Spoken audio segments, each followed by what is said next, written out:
all good. We're all good. I have Pikmin. I have picked the min. I have minned the pick. Pikmin! I got him. It's like, it's the end of the month, so all of the monthly stuff is... So you gotta get it all while you can, or else you can't get it until, like, next year. I've been having, like, the worst luck. They always have, like, new event Pikmin, and then you get them by gacha. You just have to, like, pray. There's so many that you can get. I think there's now, like, 8 varieties of Pikmin, and I've only gotten 4. 4 of the 8 variety. And I've gotten, like, 20 of them. All 20 of them have been the same 4. And then not the other 4. Like, it just keeps being... It keeps especially being red. I keep getting red. My account's a red account right now. It just keeps grabbing the reds. Bajillions and zillions of them. It's the worst. It's the worst! How are they doing this to me? Thankfully, they're ugly, so, like, I don't really care. It's just, like, weird. It's Valentine's chocolate decorations that they have on their little heads. And it looks really dumb. Like, it's not that special. They didn't really try. I'm pretty sure it's also just, like, a recolor of a previous year. So it's like, But still. Just like, I mean, I might as well make sure I get it done. It gets me excited to walk, at least. Millions upon billions of reds. That's basically what it is. It's so annoying. And you only get to hold so many Pikmans at one time. You can, of course, buy more storage. You can buy more storage. Boy, I'm a free player, so I don't do that. I don't do that kind of thing. Who pays for their games? Am I right, Thornians? Just kidding, I do.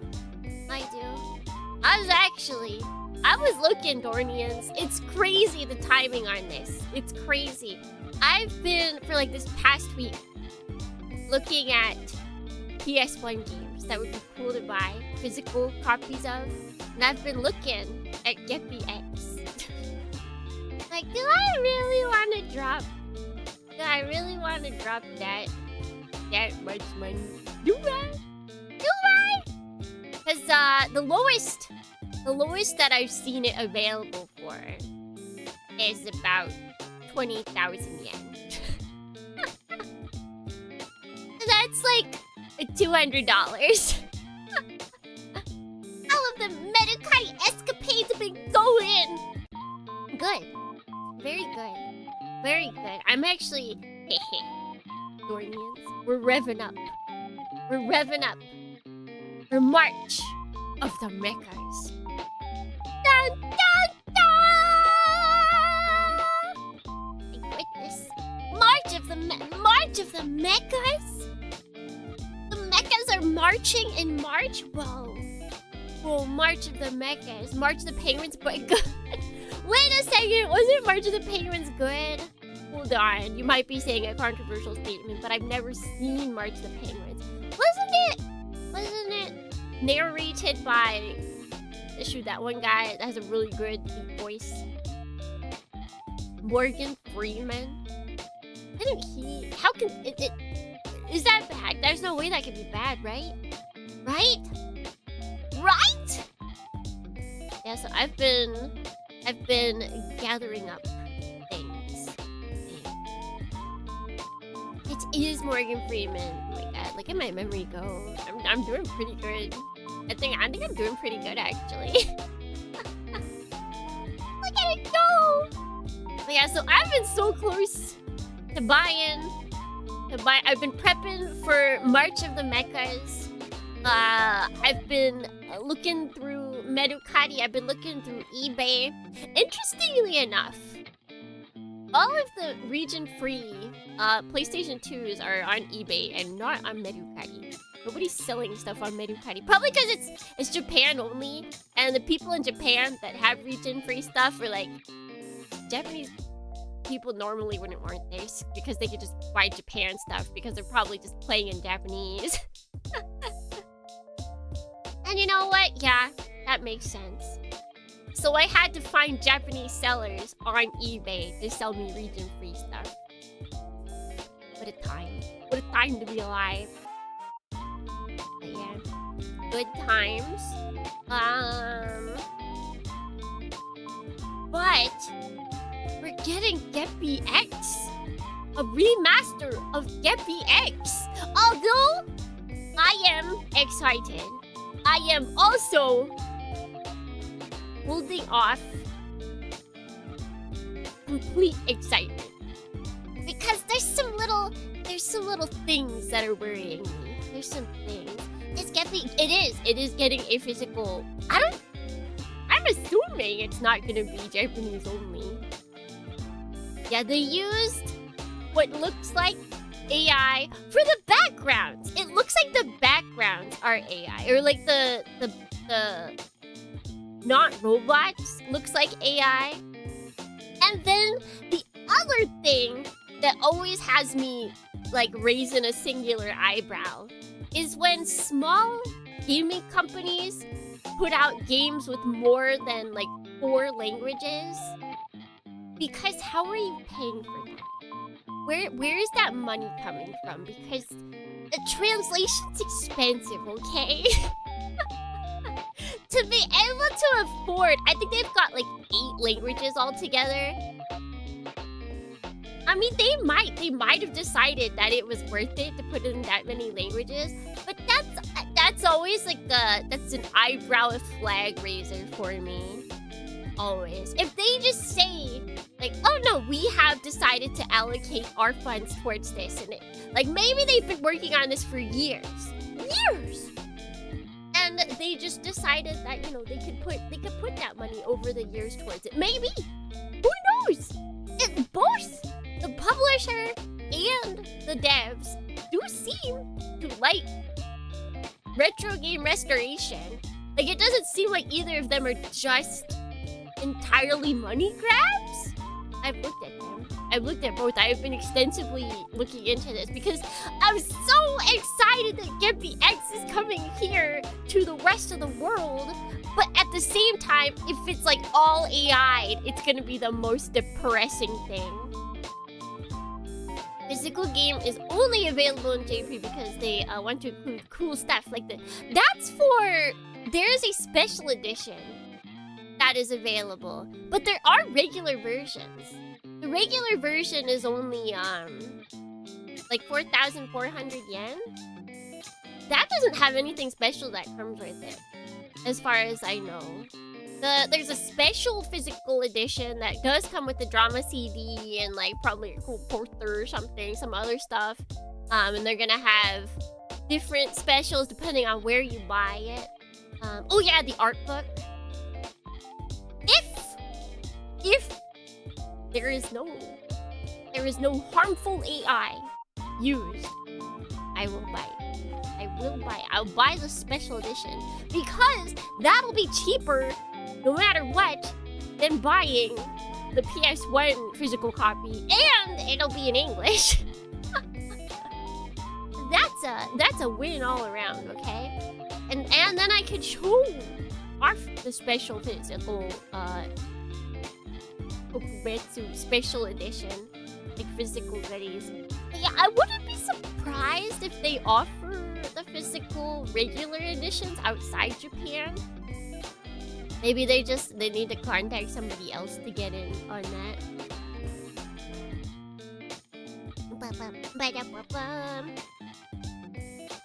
Like the other thing is, the dev company at one time for one of their games, I'm gonna say accidentally, don't know, maybe they just tried to get away with it, but for something else they had art that was AI, and they're like, we apologize for the AI that was in this image. We commissioned someone and we didn't realize they used AI, and we will be not using that in the physical release or the release of this game. And it's like, oh, okay, that's cool. So is it a similar thing? Are they just really bad at spotting AI, or are they just using AI, hoping nobody notices, and then when people do notice, they're like, Bye-bye. Well, we're so sorry we didn't catch that. We'll fix it now. We gotta keep our expectations tempered, Orleans. We have to keep our expectations tempered, or else it could be the end. I'm gonna be so sad if they extensively use AI. So sad. Because we'll never ever, if this releases and it's all AI, we'll never get GipvyX anywhere else. Everyone will be like, well, it's been put out. Or if it sells badly, they'll be like, well, see, that's what happens when you bring back IPs that are JP only. Nobody buys it. They won't even like pay attention to the fact it'll be for AI.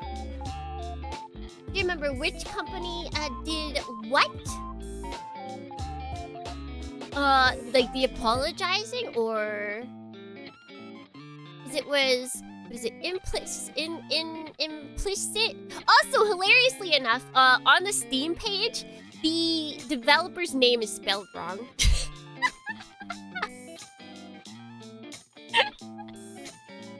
I copy-pasted from the Steam page, and I put it into Google, and it was like, did you mean this company? And I was like, do I? And I clicked, and it was in fact their implicit inversion or something like it. No, implicit diversion. Wait, hold on. Implicit conversion. Maybe? Company? Conversions, plural. Implicit conversions, and if you go onto the Steam page, it's missing an I. Because at first I was like, oh, this company hasn't made anything else. Or like, this dev team hasn't done anything else. That's interesting. Huh, how weird. And then I was like, wait, they do have other games. Wait, it's on, they have a whole, like, dev Steam page. Wait, what's going on? Their publisher spelled their name wrong. Because the publisher is the one who makes the Steam page, okay? Publishers make the Steam page. So the publisher spelled the dev team's name wrong. Good times! That's why I'm curious. Like, what if the publisher was like, you will use AI?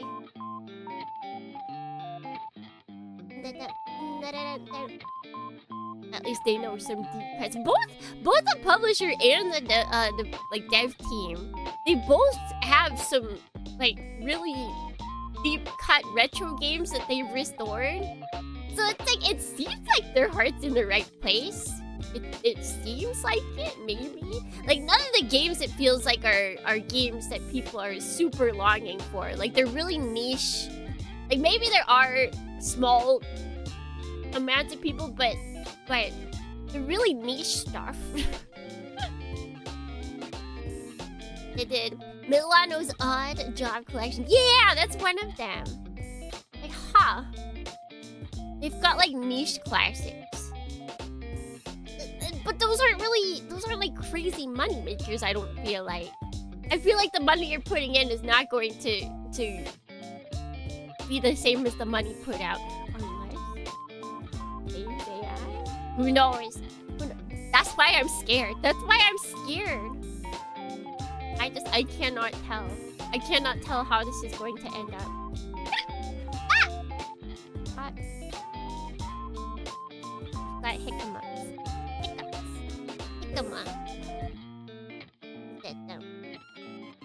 I gotta pray. I just hope they address it. I hope they say something. I hope it's not like the Steam page opens on day one and then there's just a giant list of AI warnings at the bottom and then I cry. I don't want that. I don't want to cry. Don't make me cry! What is it? I think it's Brain Bliss and yeah, why can't I remember the name? In Implicit Conversions. Come on, Implicit Conversions, don't let me down. Come on, Brain Bliss, don't let me down. Don't let me down. They also support small creators because they publish that one game that runs on NES. Oh. Huh. Huh. Yeah, I just gotta hope it was a blunder. I just gotta hope that they, I don't know, they just decided that it was totally worth it to pay for 8 languages. Or else I'm gonna cry. Or else I'm going to cry. Hope and pray. Hope and pray. Hope and pray. Hope and pray. Hope and pray! Please. Otherwise, what do I do?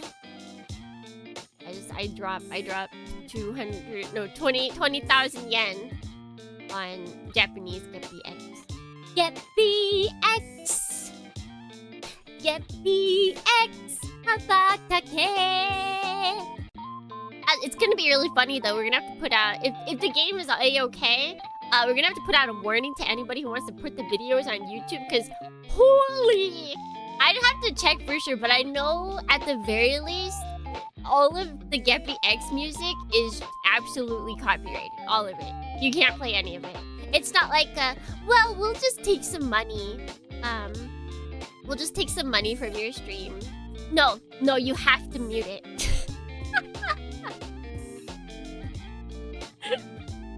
It's like a dream to at least get a beta cam rescan of those cutscenes. Yeah. But I also hope that's not. I feel like if they were gonna do that with AI, they probably would have.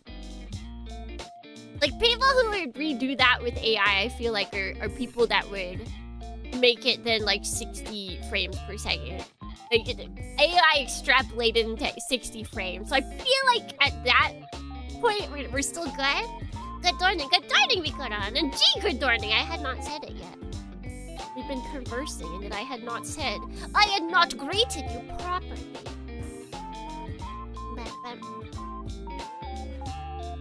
Yeah, they're totaling 24 FPS, so that's good. That's good. I like that. Like, there's just a one thing. Mikoran, are you excited? Are you excited for GetBX?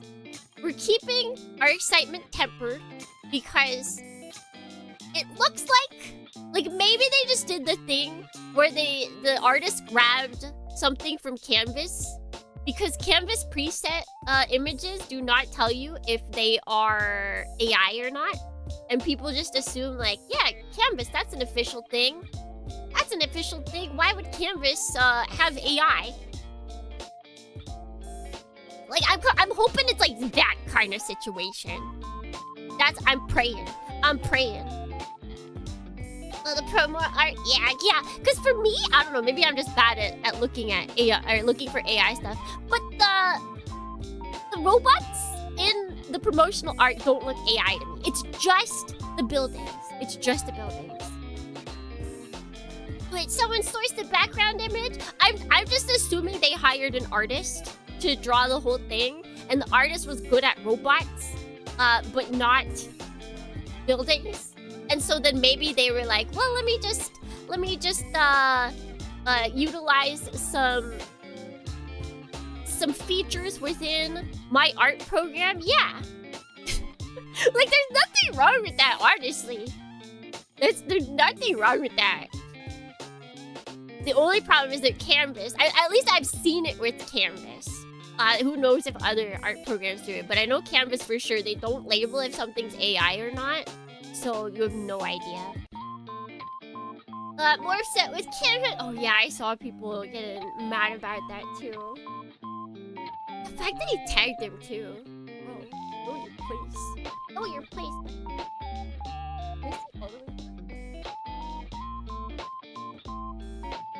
Go down.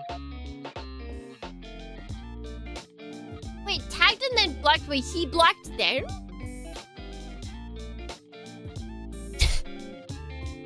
Huh? Eh? Huh?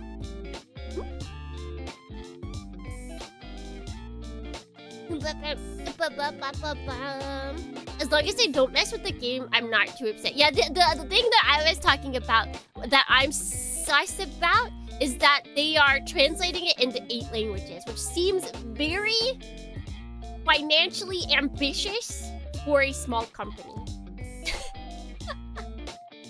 That's the only, like, because actually no, usually just when I see small like indie, just smaller companies have, or solo devs, especially solo devs, when they have a bajillion, basically more than four for like smaller companies, more than 2 for like solo devs. If they have more than 4 as a small company, I'm like, where's the money coming from? Where's the money coming from? Like, if they come out and say, like, yeah, we decided that it was totally worth our financial endeavors to put money towards all these translations, and then there's no thing, like, they would have to disclose it for the AI disclosure in Steam. So, like, I'm okay, oh, fine. I need someone to hold my hand and be like, Tsukimi Vidorni, it's okay. We did not use AI for translation. I'll be like, thank you! Because nothing from the Steam page looks like it's AI. Bro wanted some quick numbers. Yeah. I just don't get it. Why are all of... honestly, I'm so scared of all of these big names deciding to just openly accept AI. I just need all of these big people to get off the internet. Stop putting your face in the spotlight. Stop it. Front mission all over again. Yeah. I hope they will clarify. I need them to clarify before Steam, because I don't think they have to clarify until later. I don't think they have to clarify until the game is like all the way out. I think they can hold off. I don't like that. I don't like that. Because I will piss myself, Dornians. I will piss myself if I excitedly put on Geppy X to play on release day, and then the store opens up and there is a clear AI usage warning. I will piss myself. I literally bumped up the PC prices so much last year. Did you guys see that one archive site that has 350 terabytes worth of I think it's just like all game archive, just techno archival? That's going down. That's going down.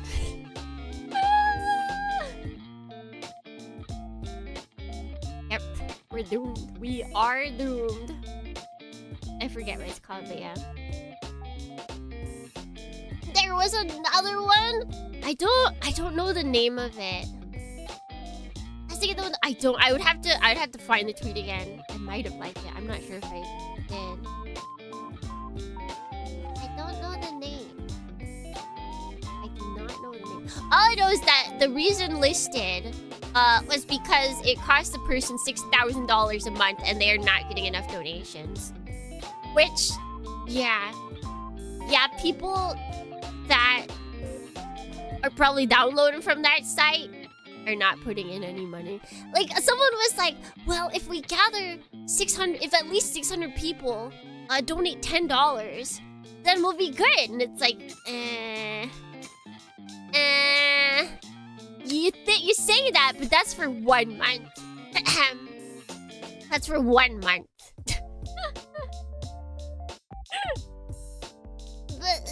I thought it was one word.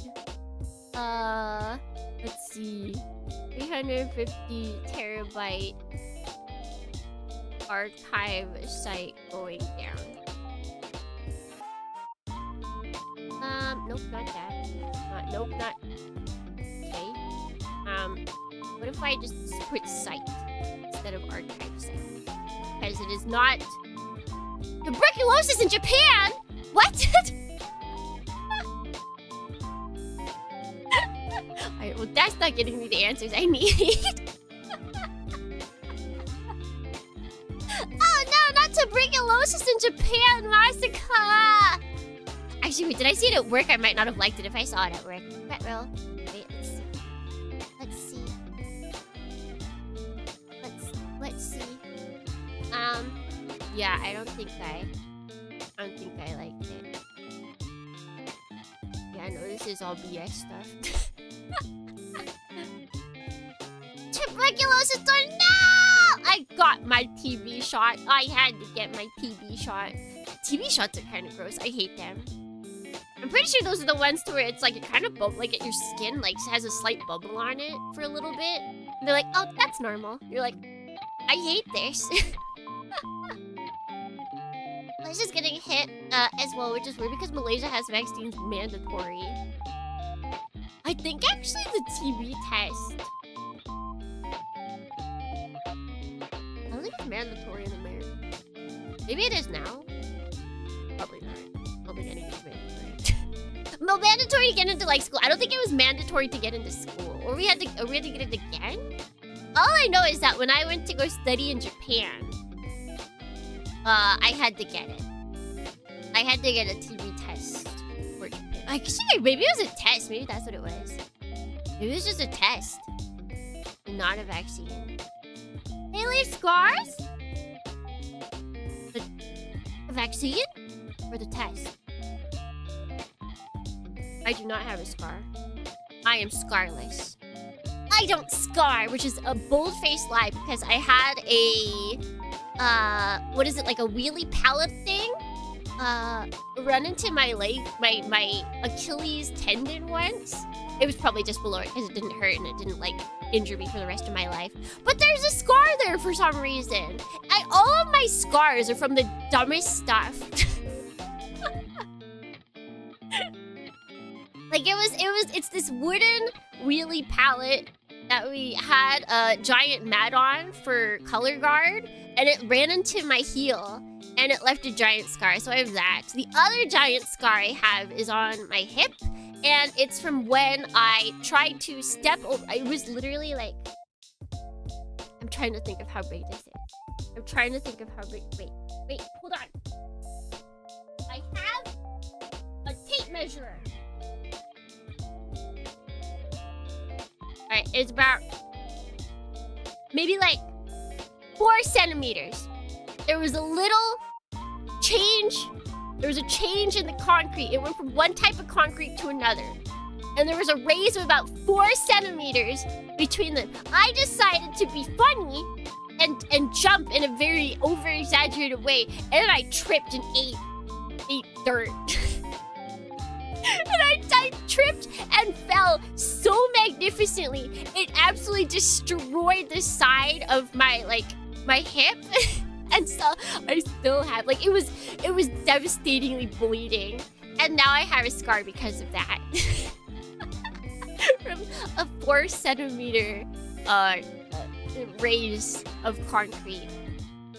Messed up. It's messed up, Bernians. You can always lie. A cool story. What would I got mauled by a tiger? Like, what do you say? I was being too silly. I was in middle school as well. I was just too whimsical. I had too much whimsy in my heart. Well, since my face is up for everyone to see on Doreen, I don't know if it's visible, but I have a scar on my right eyebrow. I'm gonna go look. I'm gonna go look after stream. I'm gonna stare at it now. You gotta get in war against tyranny. I was up in a fight against. It's a recent scar. I was in a fight against a G-Quacks hater. I told him I liked G-Quacks and I liked Witch from Mercury, and they tried to slug me, but I dodged right. I cut under them, but unfortunately they saw it coming and they sliced down on my hip.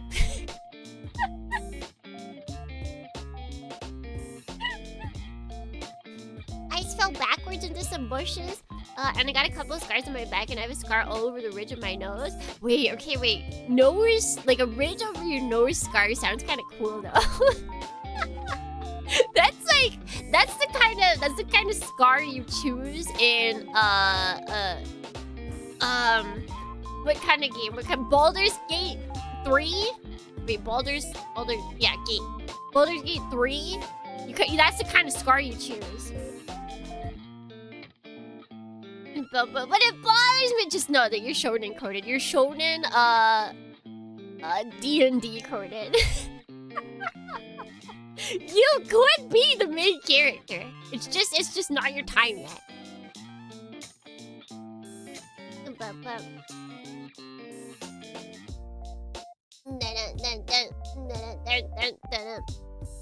I got hit by a gate on the head as a kid because my mom forgot I was there. We've all got dumb stories for our scars. I remember one time when I was with people, the bush thing reminded me of this. I was out with like jet people in the bigger town of my podunk prefecture, and we were all hanging around. We went for drinks because we were in the big town, and one guy, he had drank so much that he was just kind of like extremely whimsical. He was usually kind of like uptight, but then would like say a dry joke and you'd be like, oh wait, that was a joke, and then you would laugh. But he got like super whimsical when he was drinking, and at one point he saw a bush. He looked at it. He jumped into it. And then it was such a bouncy bush that it just pushed him back, and then he just went right back on walking. We're like, what? It was! I don't think he just handled the whimsical aura. It was so insane. There's a Joseph, that's one, but also never punished. And like the funny thing is, it's not like he like went like mummy style, like he put his arms in, so like he was aware that maybe it might hurt, but it didn't matter. He just went and mummied to that bush, like went down, came back up, started walking again. Woo, boy. It was so good. It was so good. That's really what you want. But let's see. Good Thorning, Wanderer, Good Thorning. Hi, Gunner. Welcome in, friends. Welcome in. Oh my god, we've been chatting for 40 minutes already. This inner kid won that battle. Sometimes getting a little whimsical on alcohol isn't the worst thing. It isn't. Sometimes it's a little fun. Sometimes you get... Sometimes you'll bounce back from that bush, and sometimes you won't. Sometimes you won't. Alright. Alright.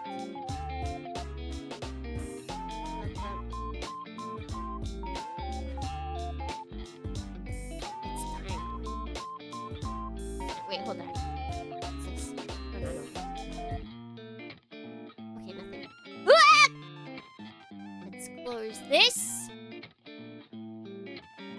Fell straight into Byston Wells. Oh no, not Byston Wells. Oh! Oh! Now I saw, did you guys see that there's people having fights about the isekais? All I can think of was like, first anime isekai was Demonbane. I didn't want to intrude because it wasn't about that, but the whole time, every time it came onto my timeline, I was like, the first anime isekai was Demonbane. Me, with my nose up as a mecha superiorist. Right game.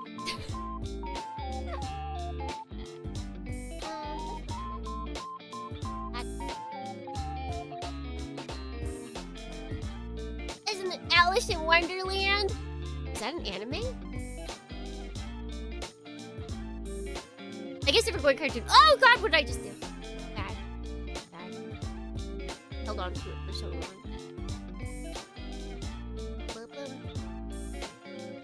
It's by Disney. Yeah, see, I would, if I was speaking in English, I would consider that cartoon. Cartoon!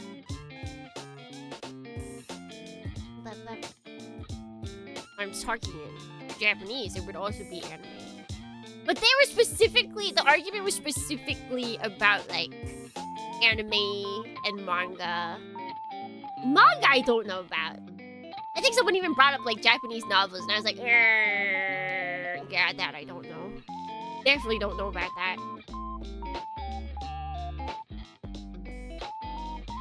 I was talking about Fushigi no Kuni no Arisu. But that was 1984, a year after Demonbane. They were like, wait, that Demonbane thing, that did pretty good as an anime.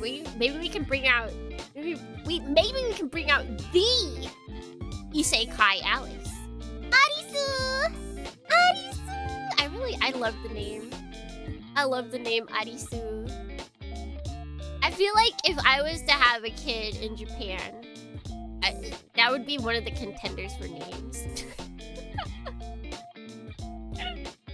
That's like, I see that like being such a huge pain for a lot of people that have kids in Japan that are from English-speaking countries. They're like, we need a name that could be pronounced by both family members. So like, I've seen Emma before. I've seen Tyler, Taida. What are other names? I don't think I've seen an Arisu yet. No, it would definitely be one. That would especially fit in because of Disney. Yeah. But we gotta head over here. Taida. Yeah, I feel like Taida's a little bit of a stretch, but you can absolutely make it Japanese. Like, it's not like using katakana words or anything, and then you just kind of gotta pray that there's a kanji. Like, that one's pretty easy to force. Taida, the creator. Wait a second. She's gonna be like, my English name is Alice, but my Japanese name is Arisu. You can call me Alice in katakana, but you have to call me Arisu in hiragana. Thanks. Sorry.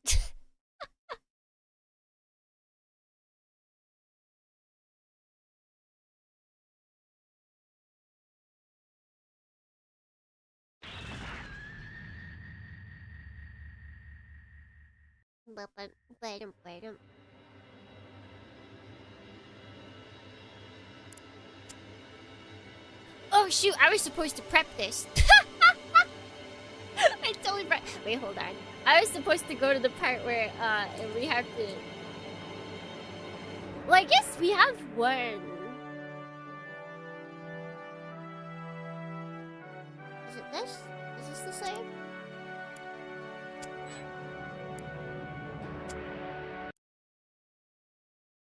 Yeah, okay, so we got this. This, I believe. Hold on, let me check.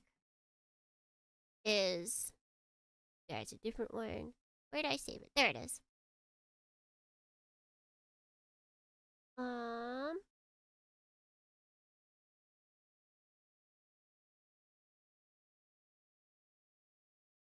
Okay.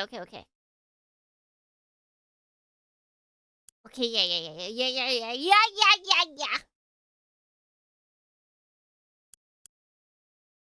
Don't strike, Dornians. Don't strike.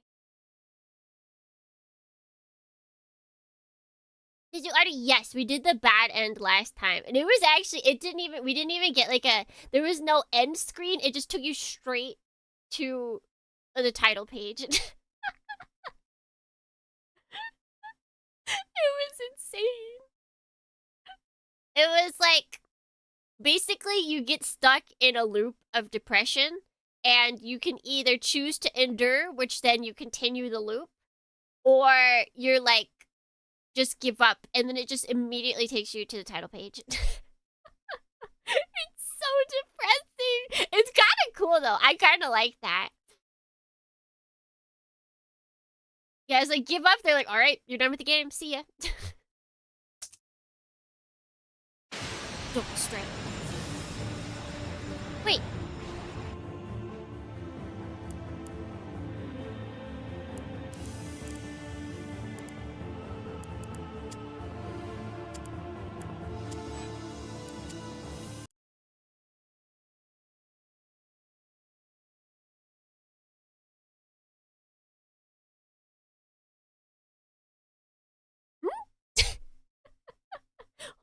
hold on, wait. Alright. Yeah, so we picked that last time. You pressed don't strike it. Okay.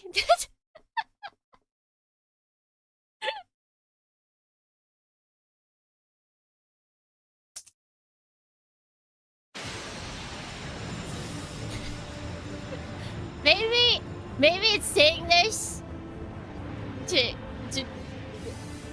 this is like what Nia see? Cause yeah, we've read this before. Yeah, hands of light, hands of dark, yeah. That's not what we did though. I didn't stop flashing me! Stop it! I didn't do this. I didn't do this. Nia, stop it. Yeah, stop it. We didn't do this. I didn't.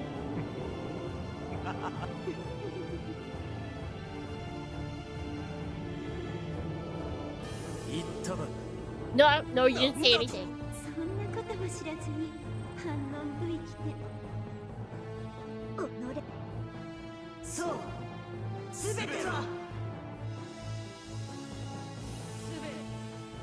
There's her again. What is it? Did we break the game? Do we have to continue this forever because we went the bad route first?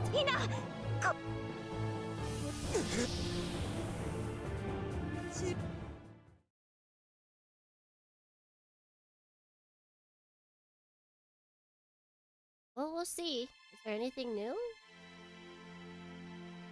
My game broken? Yeah.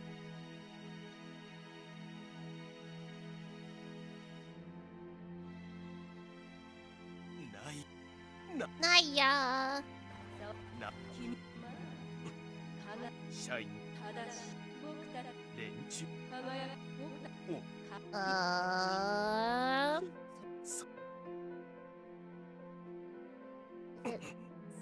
Surely we didn't actually do that, right?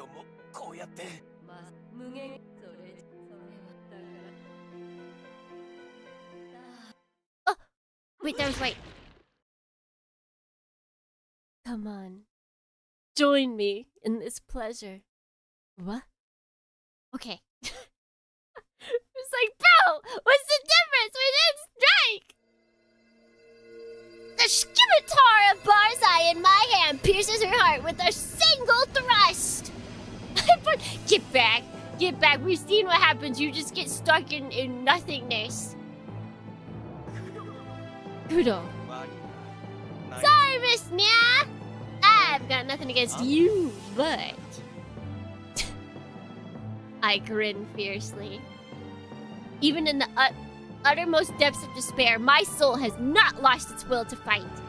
Even knowing that there's no hope, I can see no reason to give in. Kudo! As long as her presence is a flame in my heart. Justice doesn't prevail in the end. I don't think the audience is true will be satisfied. I need my good ends. Stupid director, I demand a retake of this script. So true, bestie. There's no way I can lose. My body is covered in a black bodysuit formed of the pages of a grimoire. Using the power of Magia's style, I send my spells through the scimitar directly into Nya's body. She burst into flames atop me. Daichuchi Kudo! It's not good to underestimate humans. Get it now, oh almighty one. With my other hand, I thrust Kituga under Nya's chin and pull the trigger. The indomitable human spirit!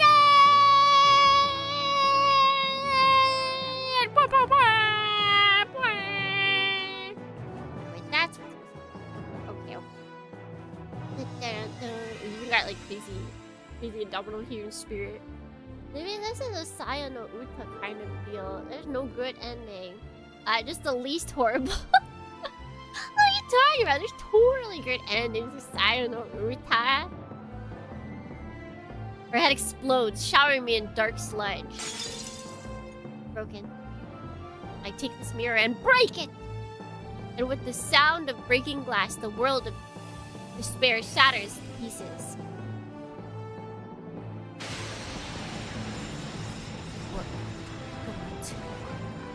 What is this? The trapezohedrons are... What have you done, Daijuji Kuro? Daijuji Kuro! Oh. I was being invaded. Returning from the endless fabrications, I slowly opened my closed eyelids. But my eyes aren't grasping this bloody battlefield yet. I was being poisoned. I was being violated. Kuro. Helpless. They were consumed by evil. They were assaulted and pillaged without reason or meaning. They were slain without hope for a future. He's staring at you. They are the grief of mothers whose children's futures were stolen. They are the rage of fathers who could not protect those futures.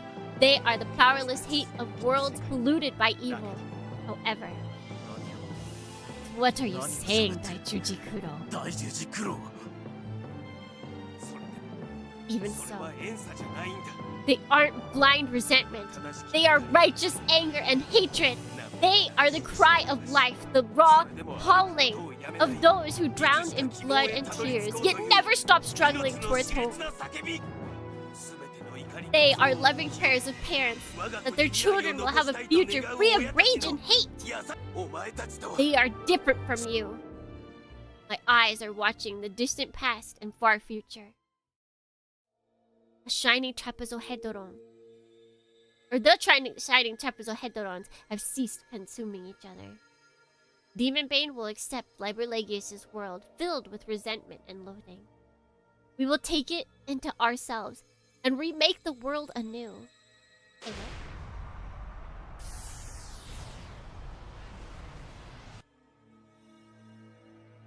And so... the energy of the trapezohedrons! They're absorbing it? This is impossible.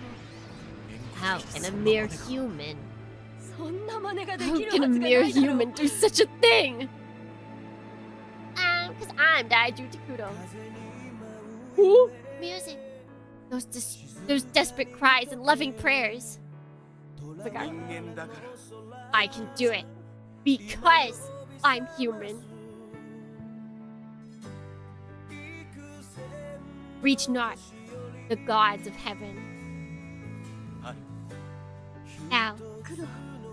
Kuro. Stay by my side. With you, I can do anything. Of course! The secret song. Ah! Oh my god, look at them! Ah, they're so cute. Okay, wait, hold on. Everybody, cameras up. Oh my god, look at them. Look at the blue babies. Aw. Kasa.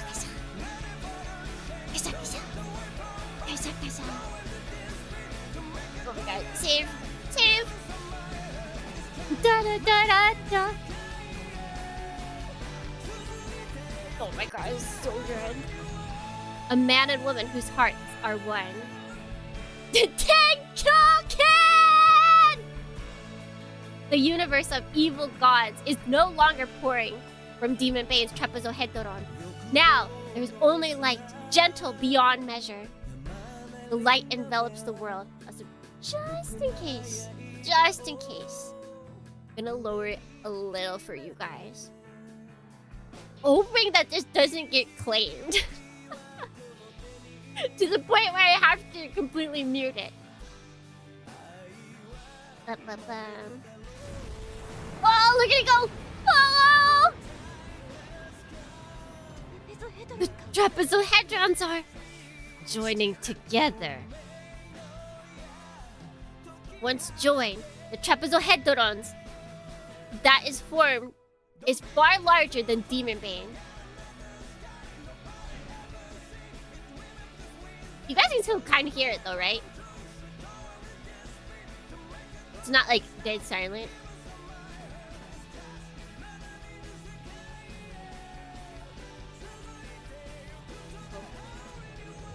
We can't. Okay, good.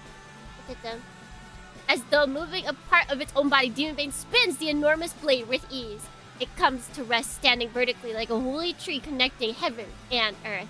Heaven and the Heru! I don't know this. Al is standing beside me. We nod to each other and join our hands. From the sky, glowing with hope, we separate our hands and cross our arms diagonally away from each other, with desperate cries in our hearts. Next, we bring our arms straight across, crossing them in front of each other's chests. We open the path to tomorrow!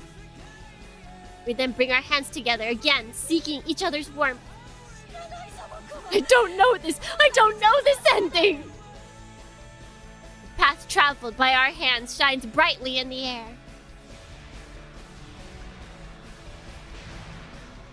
The pattern is transferred into our Torapazo Hedoron, from which it expands as a magic field surrounding Demonbane. Oh my god, its shape is a pentagram. Elder sign! Absurd! Impossible! This is the blind bottle I created! They should be powerless to interfere! Can't be! Sono Masakada! The power overflowing from the shining Torapazo Hedoron is greater and more violent than ever before. Even Demonbane is unable to withstand its might. Our Deus Machina dissolves gradually into the light. For some reason, though, I feel no fear. This power will shatter the endless despair, and its glow is ever so kind. This is not power that destroys, but power that gives life. This is not power that rejects and denies, but loves. But love that accepts and creates. It is as though we are being reborn in these flames. Bakunetsu shining Torapazo Hedoron! Thou art the innocent wings. Demonbane! And Demonbane becomes light. Oh my god. Oh. Throwing up several layers of magical shield, Etheldreda tries desperately to protect Liberlegius and Master Therion from the flood of light. Hikari ni nare! Yet her barrier is meaningless, utterly incapable of halting the light's passage. It is melting. Everything is melting. For the most powerful Deus Machina and the manifestation of human evil, peace, is coming at last. I won't let you, my master. I won't let you destroy my master. Even so, Etheldreda resists, with tears pouring down her face. Master Therion, however, merely stares at the light in awe. He's like, ooh, shiny. Humans. All power drains from Liberlegius. Its eyes lose their glow as it sinks quietly into slumber. Master! Enough. You have done well, Etheldreda. What? Master! Master! Think about this, Etheldreda. Even if we had carved despair into Demonbane and been released, the universe would still be naught but a sea of despair unending. So perhaps vanishing into gentle light brings salvation. The blinding light washes over the young man. Beyond its glare, he thinks he sees the face of someone beloved. Yet before he knows who it is, the world is subsumed in white. Oh my god, the screams are so good! And the woman of chaos too. Can it be that you were the same? If so, then I was myself trapped in an enormous wheel of fortune. Is unable to resist. Oh my gosh! We're closing the doors, Dornians! We're keeping the AC safe. The AC of peace and tranquility is now safe. This play was wild and grand, yet the curtain falls quietly with no one knowing. Now it is time for the conclusion. There are 2 endings. Oh, wow, okay. There are 2 endings here. There is the end of the tragic beast who could live only by becoming fear itself. There is the end of the kind young man whom everyone has watched over until now. Begin with the beast. The deep. The deep? From the boys?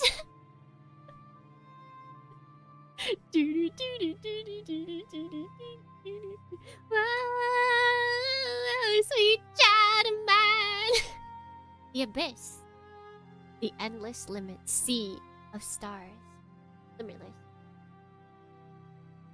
The young man looks up, staring forever at the softly twinkling river of heaven. Man, that was there was such a good, quote-unquote fight at the end. Everyone hide the takoyaki! Man, but it's good takoyaki. For eternities upon eternities, he has lived in fear of the other lurking behind this infinite sky. Yet now his fear is gone. Is he alive?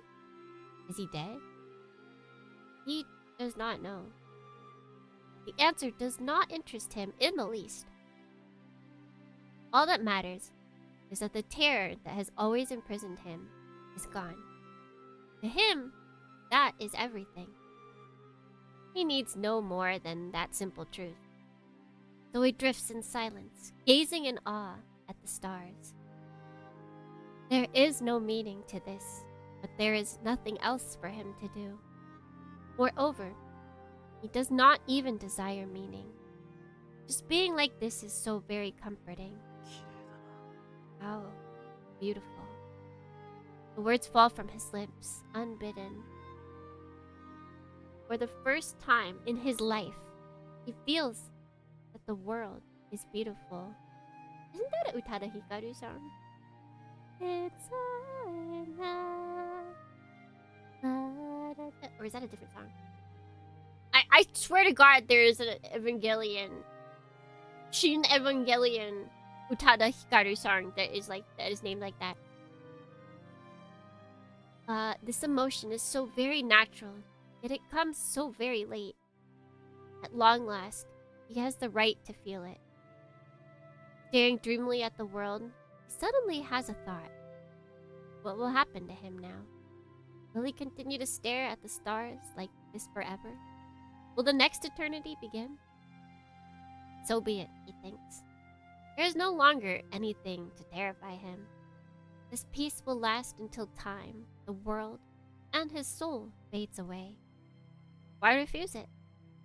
Forever and ever, he will drift through space. He will himself become a star. He will sail the heavens alone, shining with the majesty of solitude. No, he will not be alone. A girl's clear voice. That was not clear, that was muffled and small. Now it took me years to remove the last Utada Hikaru sound out of my mind. I can't go back! You're going back! You're coming right back! The girl's clear voice enfolds the young man in its loving embrace. Is this universe where he was all alone? Now she exists too. The young man's golden eyes. Oh! Golden. Oh! Oh, that beast! Oh! Stare into the girl's onyx eyes. I honestly missed that. I did not think. I thought they were just calling Juji Kudo a beast because, you know, he's a dude. I might be dumb. I'm sorry, I might be dumb. He speaks her name. Ah, Etheldreda. Oh, you've come too. His beast, if you know what I mean. The girl called Etheldreda smiles at the young man. With tears in her eyes, she nevertheless speaks, ever so gently, so as not to wound him. Yes, master. I could never leave you alone. The youth looks at her curiously, but soon remembers that she has always been right by his side. He finally realizes that his eternal prison contained more, just despair. The young man returns the girl's smile. His expression is truly at peace, without a hint of madness. For the first time in his life, from the bottom of his heart. His smile is so very natural, yet it comes so very late. He speaks to the girl. Indeed, it is a little too cold to be alone. Will you stay by my side, Ethelderda? Yes. Well, that's a booty we never saw before. The girl nods, and finally, the tears fall from her eyes. Alright, gotta take a picture of this too. Got it. Got it. Wait, I saved this right. Because that'd be so sad to lose the image that was so hype with Daijuji Kudo and Al. Alright, and let me save this. Kasha, kasha. Kasha, kasha, kasha. Please cry for the camera. No, he's happy now. I guess he could have tears of happiness. The girl nods, and finally, the tears fall from her eyes. Oh, there she goes. Her tears glitter, glittering in the starlight. She leaps into the young man's arms. They embrace fiercely, that they might protect each other and never again be separated. Forever. Let us watch over this world forever. Without destroying anything, without harming anyone. Let us spend eternally smiling, with longing at the lives struggling to live. For that alone. Yes, Eldrada. For that alone is the salvation that has been granted to us. At the end of the endless despair, the young man is at last found love. This expression of life is so very natural and so very late. And the other, no, others. As for Daijuji Kudo and Al, the deep, the abyss, the endless limitless sea of stars. Al and I sit side by side, gazing at the softly twinkling river of heaven. How beautiful. Yes, it truly is. Of course it is. This world has kept living no matter the evil defiling it. Of course it's beautiful. Our worlds are light, without meaning. Though they have no meaning, it makes me happy to confirm the obvious. It's not like I'm looking for meaning anyway. Oh. Well, you're just here. You're just vibing. After all, after our battle, Demonbane was ejected into this universe. With its damage severe and its power exhausted, Demonbane is completely silent. Demonbane, you finally fulfilled your purpose, at least until the next game. You've done well to follow such a crazy master without a single complaint. Good work, Demonbane. Good work. Alright, what about us? First of all, I've got no idea where or when we are. We're completely dead in the water. So, am I just gonna sit here and wait to die? No. I get the feeling that I'll never die like this. It seems that I've surpassed such mundane concepts. So I'll drift through the sea of stars like this forever? Fine by me. I mean, I never thought I'd be able to go back home. I was prepared for this a long time ago. And besides, I rub Al's head roughly. What are you doing to my head? I managed to keep from laughing as Al raises her voice in protest. Well, you know, I just kind of felt like giving you a pat on the head.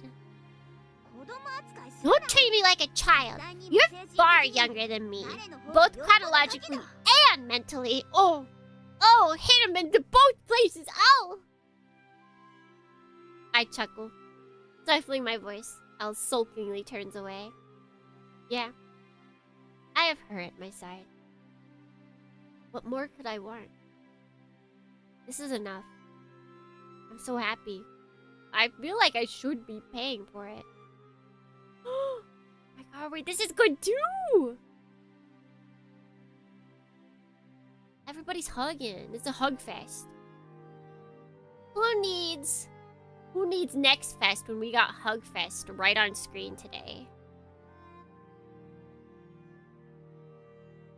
He looks so Bichon in here. His face is so angular.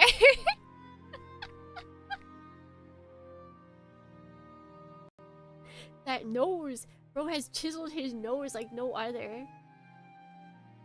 Framed the same way, yeah. I stop rubbing Al's head and pull her into my arms. She's surprised at first, but soon leans into my chest. We sit quietly for a while, holding each other. Kuro, you... Al breaks the silence, her voice soft. I already know what she's going to say. Our hearts are joined after all. She's still worrying about silly stuff. Before she can continue, I answer. I'm fine. Kuro. I'm fine, just like this. We'll get to spend eternity together. What's there to be afraid of? After all, Al, I love you. Al responds with a truly happy smile. Thank you. That's all? Al? Can you respond? Hello? That's not the response to that! For some reason, she thanks me. Finding this amusing, I suddenly laugh. What's so funny? Nah, it's nothing. Now and then I'm pretty worn out. This time. My body is finally begging me to let it rest. Please don't die. I find myself suddenly assailed by a powerful urge to sleep. My eyelids are like lead. I'm just gonna take a nap here. Go ahead and sleep if you're tired, Al. It's not like we're short on time. Yes, I think I'll watch you sleep first. Where's the fun in that? I get to see you sound asleep, completely vulnerable. Why wouldn't I be happy? You just want to laugh at my stupid face. You better not say anything uncouth in your sleep. Well, whatever. Night. With Al watching over me, I sink into sleep. Knowing that her deep green eyes are gazing at me fills my heart with contentment. Thinking happily about Al being at my side when I awaken, my mind fades to black. Al smiles softly as she gazes upon Kuro's sleeping face, his expression content. Indeed, with this man by her side, even eternity will be a trial easily overcome. The mere presence of her beloved fills her soul. After 1,000 years of endless battle, to spend eternity in such peace would be a great blessing. Al's promised land. They forgot to ask Demonbane. He consented when he came into this world. Trust me. Remember, Demonbane's cried. If he didn't want to do this, he'd be crying. They can embrace like this forever. There could be no greater happiness. Such is the intensity of Al's love for Daijuji Kuro. She asks herself, therefore, is this truly right? This man lives each day to its fullest, blooming under the light of the sun. Is it right to force him to share her blessing for eternity? After all, Should not humans live in their world? Al, don't do... We've been over this, Al! Al asks herself, is this truly right? To trap Kuro in this paradise, unending? Can such a thing really be allowed? Al decides that. Al decides that it's time to save!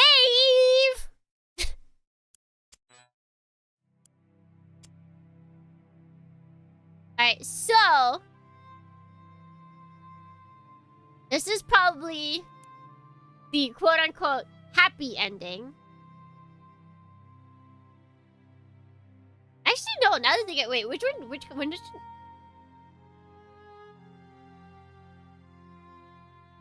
I feel like this is the happy ending. And this is the true ending? Or maybe this is the true ending and this is the happy ending. Knowing there's a second game, actually, maybe this is the true ending.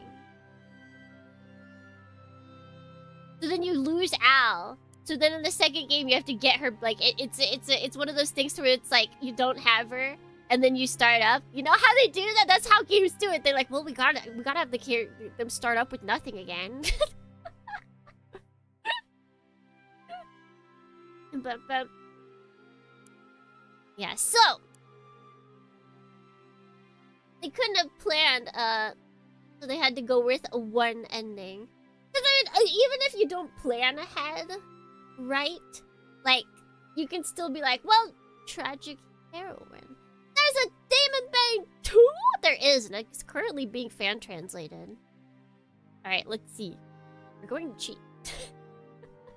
We did one walkthrough with no guide, and now we are guiding it. So, for happy ending, それだけはなさないことと、oh god, wait.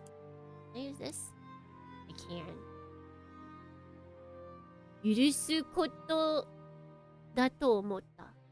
許せないことだと思った。許せないことだと思った。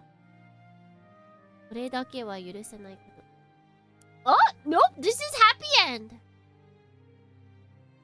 それでも一緒にいたいと。The true end, Dorney, is that this is... Even so she wants to stay together is the true end. Which means we're going this one first.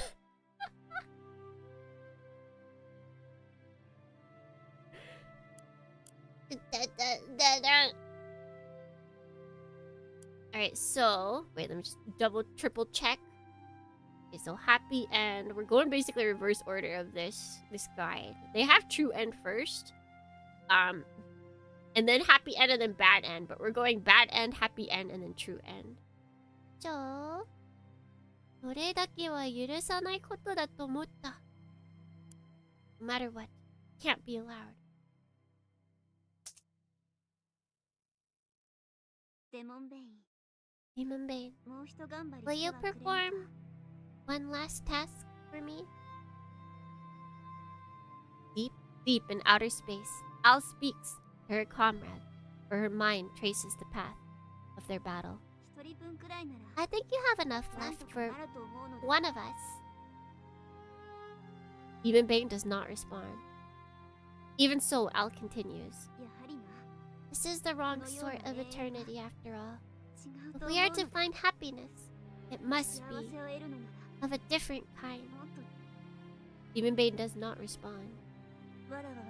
Kuro has given me many irreplaceable things, a wealth of blessings greater than I could ever hope for. So now, Demonbane, let us return this man to his world. Demonbane.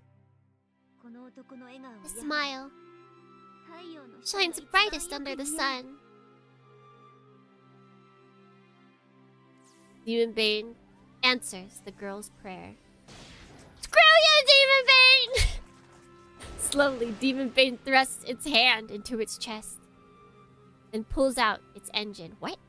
I guess that's where they are. Beating in Demonbane's hand is its own heart.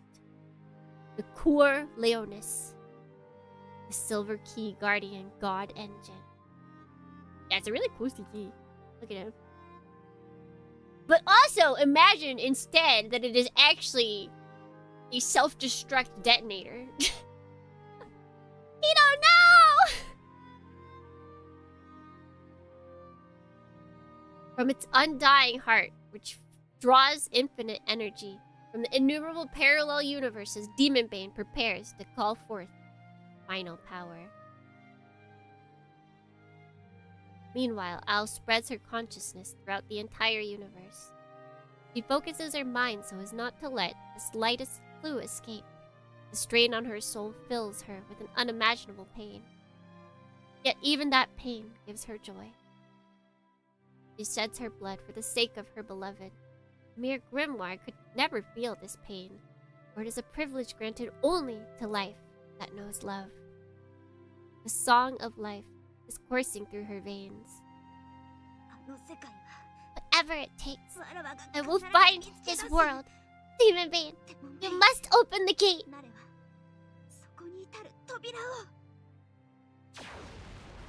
And then, Al sees the light. The glow of the city. The shine of people living their lives. Although only a glimpse, it is enough. Demonbane! Demonbane! The Corleones burst apart, and from it pours the universe. A ghostly gate appears, wavering like a mirage.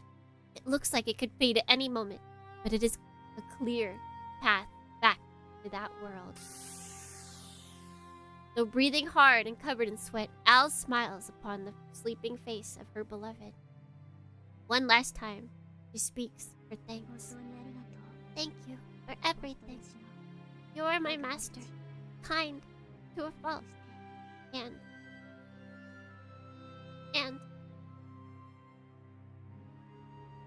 she casts the transfer spell.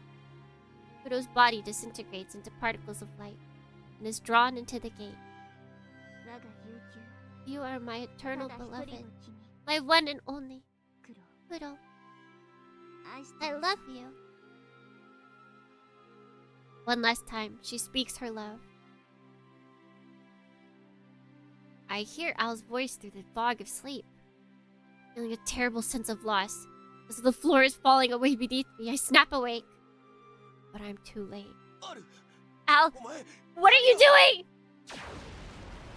I burst into light before I can speak.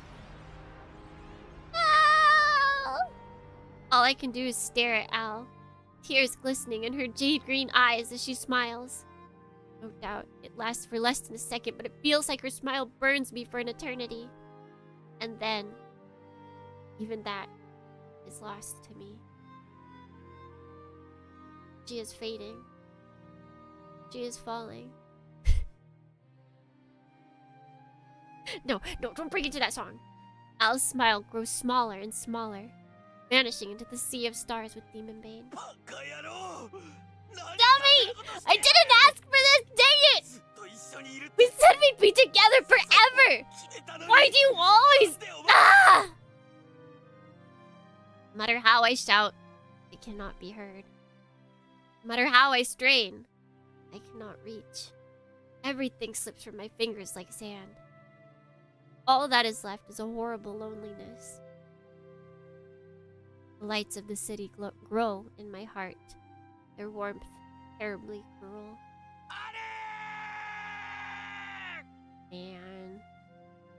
Why is this a happy route? What's happy about this? Even after Kudo has vanished and Demonbane has fallen completely silent, Al still continues to smile. In a quiet voice, she speaks to her comrade in arms. Now then, Demonbane, shall we drift together? But, you know... Oh. Do I have to click? Okay. She whispers to herself, and then her tears are finally loosened. They fall, and fall with nothing to stop them. This place is a little cold. Oh, this place is a little cold to be alone. Yet I'll keep smiling. Even as her cries, Smile never fades. I hope there is someplace warm at the end of this journey.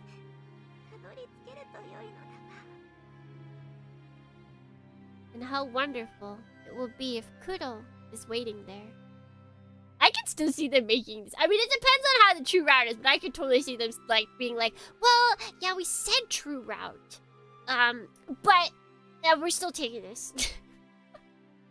Thinking of Kuro, she keeps smiling. Her smile never fades. Tommy. Gazing up at the night sky, I fall slowly. What's gonna catch him? She sends Kuro back to his world, and then he plummets to his death.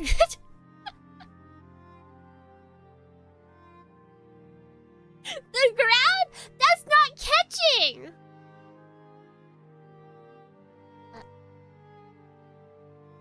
The stars seen from the Earth aren't nearly as bright as those seen from space.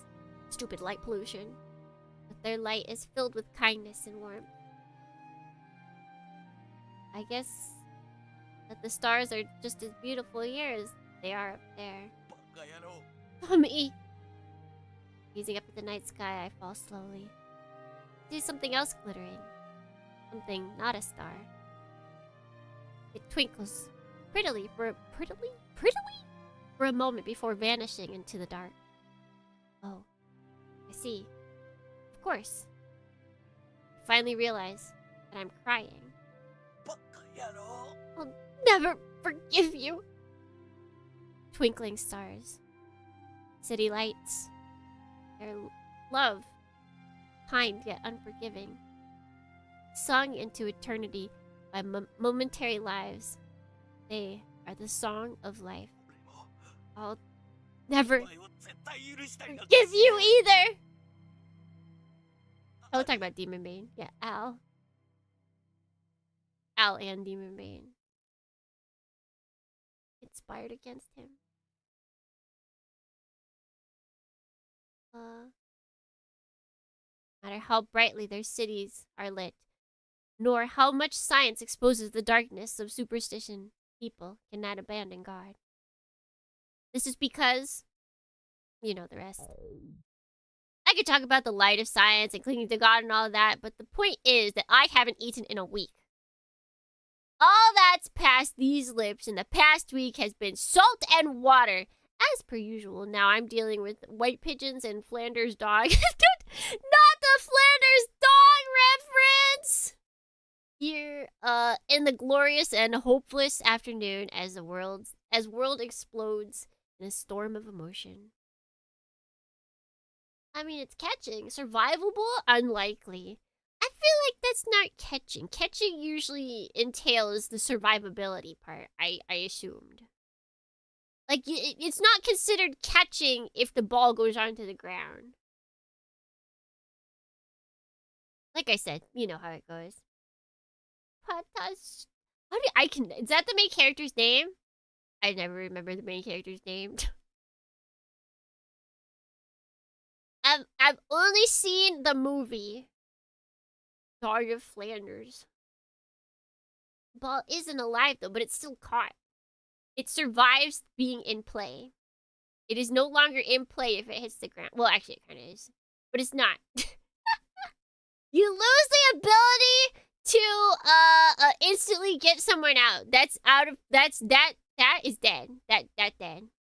So we're not throwing balling. So we're not balling. No, you're not balling. None of you are balling. Imagine if you were a ball. What does that make me? If I didn't use a burger and I didn't use a bento for my analogy, I used a ball. What does that make me? Imagine, if you will, a ball. Anyway, I just want to make sure you understand that I'm about to starve to death here. But what else is new? Kuro's falling down! A baller? You guys, am I a baller? I'm balling. I'm a baller.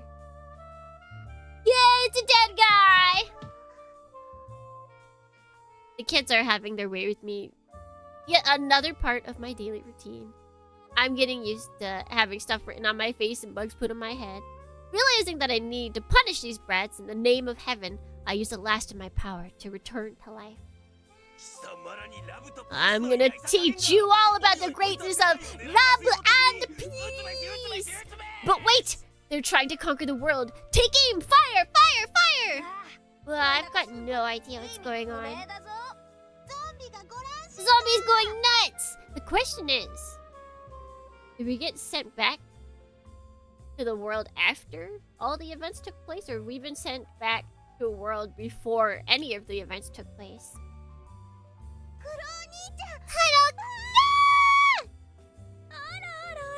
Oh, my poor lost sheep Kuro is baring his poisonous fangs at the children. Also, I just realized I never raised this up again.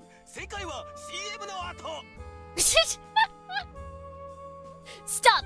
I'm not gonna take the same insult twice. Now then, will she start cooking or will she start singing the ending theme? The answer after this commercial break. CM no ato.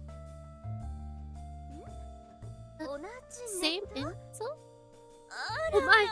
Wait, Kuro, come back! Come back! I feel like... Wait, hold on. I feel like... I've only got one headphone, and yet it feels like they've gotten louder. I don't know. I'm back. I returned to Arkham City, to everyone's side. I returned to the city that I love. I returned to the life that I love. I'm home. You're going to re-enroll at the Miskatonic? Yeah. Old man Armitage is pulling a lot of strings for me. This time, I'll take it seriously. As always, I'm sitting at Leika's table, helping myself to her food and drink. Leika looks at me with wide eyes, half surprised and half doubtful. What's gotten into you? This has to be before everything. Huh? Can I be serious for a change? That's not it, but it's so sudden. Hey, even I think about things once in a while. I smile wryly. I mean, I've been doing a lot of thinking recently, and I've decided that I can't just keep doing everything half-booted. So this time, I'm gonna do it right. Leika's eyes grow even wider than before, and she starts quivering with uncontrollable emotion. Oh Lord! How wonderful! Kudo of all people! Kudo is finally! He's finally talking like a proper man! Good morning, Pache! Good morning. Also, good morning, Omega Ultima. I don't know if I said that yet. I forgot. Why do you always give me such a hard time? Sulking, I finish off my tea. Leika laughs it off and refills my cup. But really, I'm happy. Kudo, you're such an amazing person. You just need to study hard and strive towards your goals. I'm always on your side, okay? I guess you're right. Thanks, Leika. I thank her rather nonchalantly while sipping my tea, but Leika starts blinking furiously in surprise. And is it just me or is she blushing? Come on, Kudo. You're embarrassing me. Really, what's gotten into you? It's nothing. I just gotta be careful, or gotta be thankful. All the good things in my life. Thanks for the food. I drain my second cup and stand to leave. I'm sure you'll have a lot. You'll have to spend a lot on tuition and such. But make sure you save enough money to live like a human, okay? I'll do my best! Kudo. Like it calls out to me, just as I grab the doorknob. Her voice is kind and gentle, with a hint of gravity. Kudo, you seem so much stronger, like a different person. What happened? Really?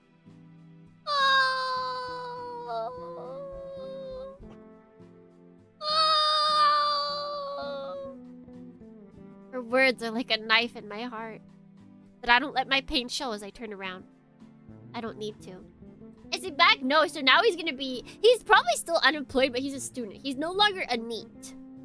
As he's in education. I just smile a little. Okay, there's definitely no trace of bitterness or self-derision in my expressions. Nothing special.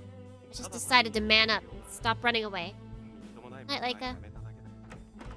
I leave without saying another word.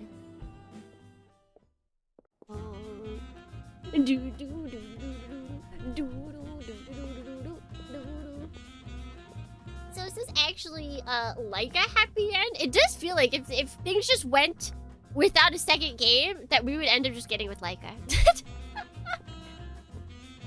The battle against Black Lodge and Master Therion has ended. However, no one remembers that it ever happened. No. Black Lodge never existed in Arkham City in the first place. As we fought beyond Yog-Sothoth, outside the boundaries of time and space, I came to know the truth. History has repeated itself countless times.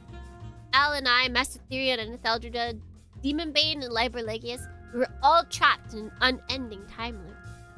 Everything was to destroy the sacred artifact, the shining Tapuzohedron, and return creation to chaos.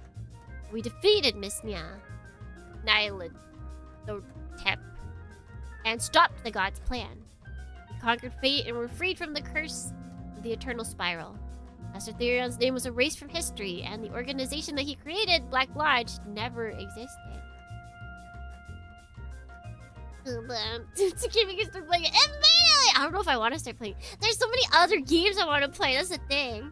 Or like other VNs. There's longer VNs. There's shorter VNs. There's so many other VNs. We gotta give Demonbane a little break. Black Lodge will never make anyone weep. No one will ever suffer the tortures of fate. That terrible battle will never happen again.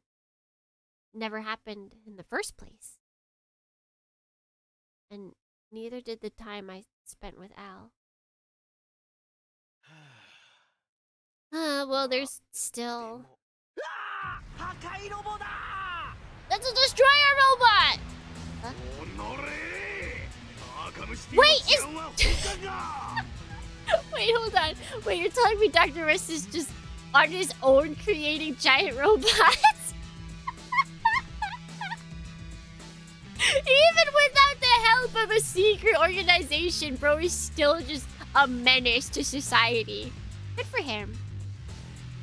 Damn you! This officer will protect the peace of Arkham City. Yeah, wait, Stone, don't be so hasty.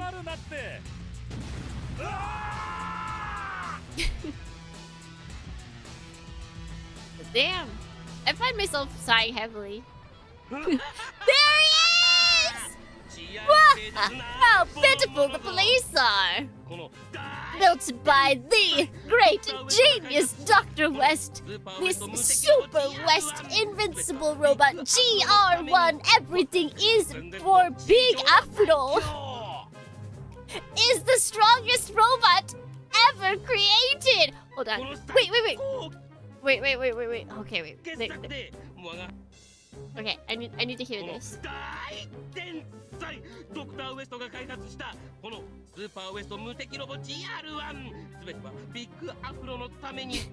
Big Afro?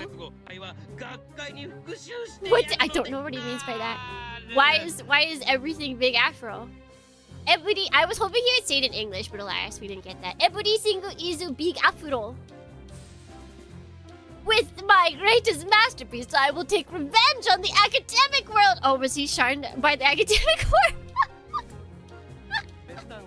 Not that I have anything against it. You're doing it for fun? Vengeance is mine, Bilbo. History has changed a little, but the city is still as crazy as ever. As always, Arkham is in a golden age, an age of chaos and a dark age, all at the same time. Elbow.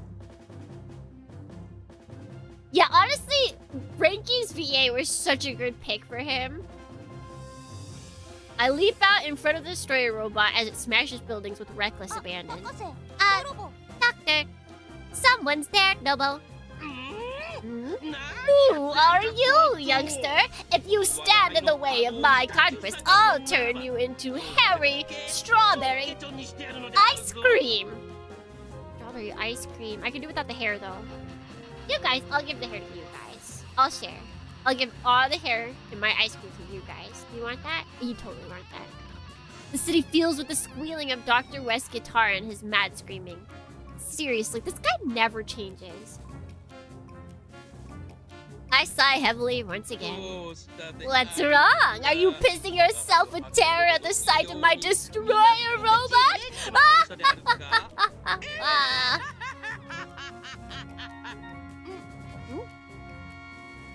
My mind accelerates. With fluid motions that even I'm proud of, I draw my 2 guns from their holsters and take aim. My right hand is an automatic. It's red and black, burning cruelly. My left is a revolver, silver glittering beautifully. Seeing my guns thrust at him, Dr. West breaks into peals of laughter. What? You don't think those pea shooters will have any effect on my super West invincible robe, etc.?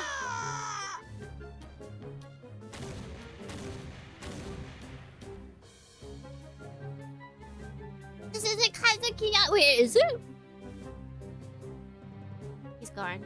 We destroyed him. I empty both guns in the blink of an eye. Thuga's flaming shells blast the robot's right legs to splinters. Inaqua's frozen bullets dive through the cracks in the robot's armor to shred the vital systems of its left leg. He's done so. Hello! Doctor! Unable to support itself, the destroyer robot falls on its back. The city shakes wildly as the robot struggles to right itself. The plume of smoke from it rising higher than the skyscraper. Huh?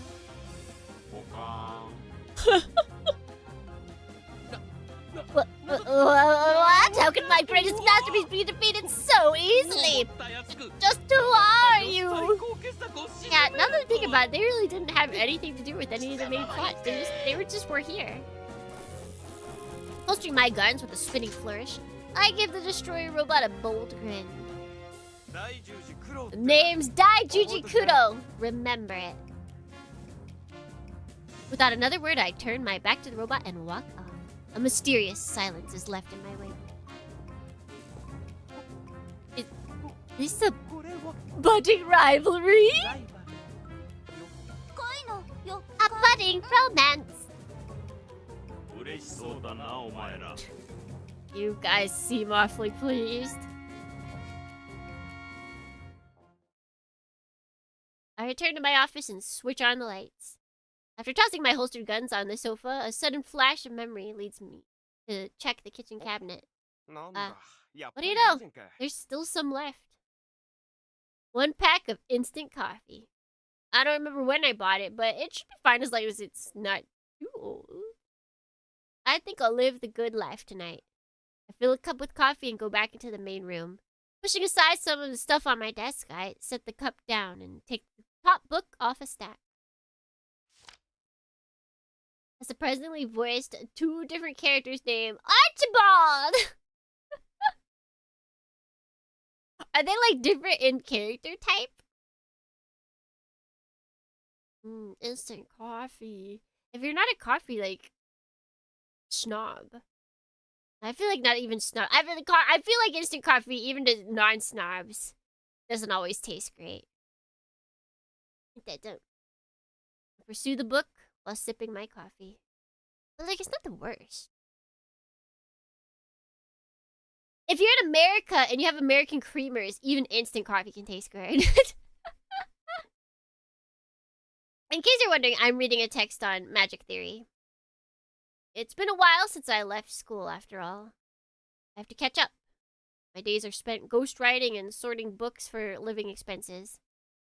As for the PI thing, it's about what you expect. I'm open for business. Thanks. But there's none to be had. Well, nothing I can do about that. When I return from work, I crack the books and study. After reading into the wee hours, I get a little sleepy. That's how my life's been recently. It's tough, but I'm satisfied. I feel extremely lucky I have such a simple life with such common toils. But it's simply there's absolutely nothing wrong with my life. With one exception. The babies. A sense of loss that remains like a dagger in my heart.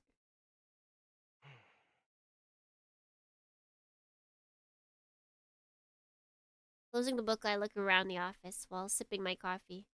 It's a small room cluttered with piles of books everywhere, but the place is bigger than I thought. Oomfies. I don't think that's what you meant, but it's funny to read it that way. Is this going to be our Ojoi-sama? Give it a rest! What the heck? Just when a guy was enjoying his hard-earned rest! I don't have work today, my office is closed, and I'm even managing to pay my bills! But why do I have to be woken up like this? You did meet Oomphy. Okay, cool. Fine, I give up. Just wait a second. Yeah, I'm coming.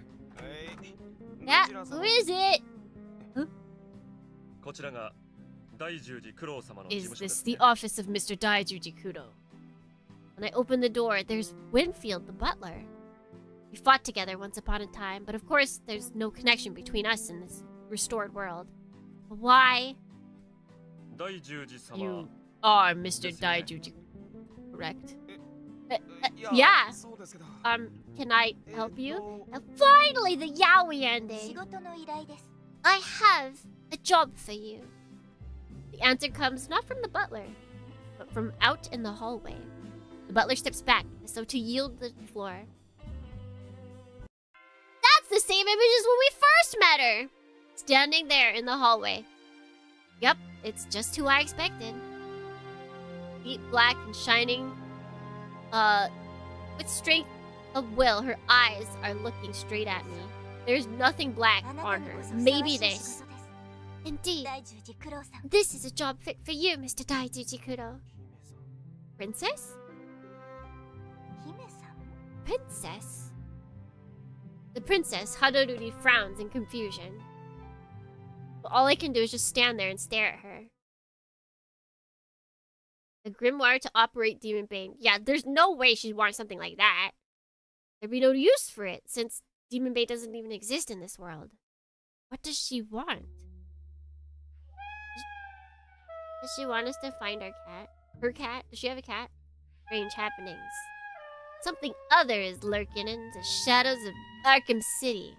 It hasn't been made public yet, but there's some damage. People have gone missing, only to be found a few days later with the life drained out of them. People have seen hordes of monsters marching through the night. Cars and buildings have been sliced apart by some unbelievably sharp blades. Strange weather patterns have been reported in certain isolated areas of the city. Fortunately, no one has turned up dead yet, but things are getting pretty hairy. Like the hairy strawberry ice cream that Dr. West offered me. I believe these incidents fall into your territory. Am I right? Daijuji Kudo, formerly of the Miskatonic University Occult Research Department. I suppose I should call you Daijuji Kudo, Magic Detective, correct? I wonder why. Why is the screen piss yellow? The princess seems certain that I won't refuse her request. Well, I do end up accepting. The pay is good, but there's another reason. There's something about these incidents that bothers me. Investigate these sightings of strange creatures I head deeper and deeper into the slums of the city. Hado Manor. This is all well and good, but Winfield, where did you find such a suitable individual with such ease? Well, in truth, it was not I who discovered Mr. Daijuji. I heard about him from the old master.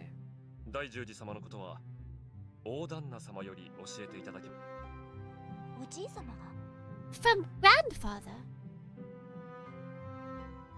But technically that shouldn't have happened.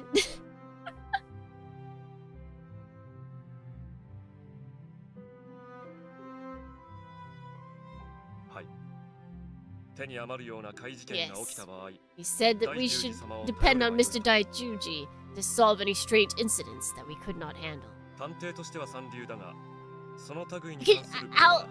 I mean, it's kind of confusing right now, but like, how much more confusing would it be if you did this ending without doing the newbie ending?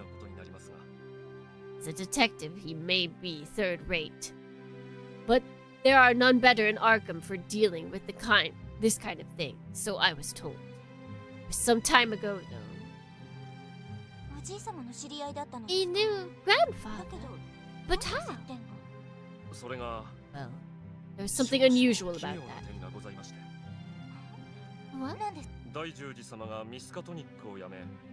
Mr. Daijuji left Miskatonic and opened his detective business last year. However, I heard about him from Old Master long before that. What does this mean? I don't know. I can only imagine that Old Master knew, or predicted, that Mr. Daijuji would become a detective.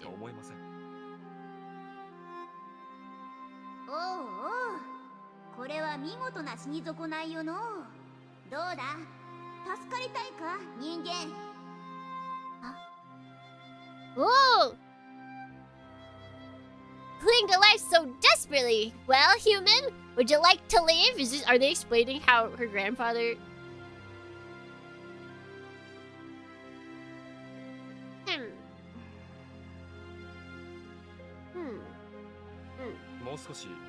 Shall I investigate Mr. Daijuji more thoroughly? I suppose. However... Yes.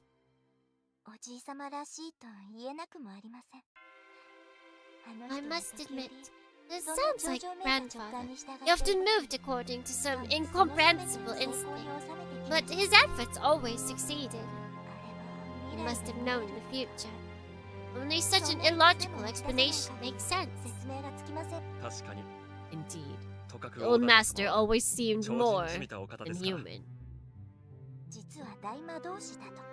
Some say that he was a great sorcerer. It's hard to simply dismiss such rumors as fiction.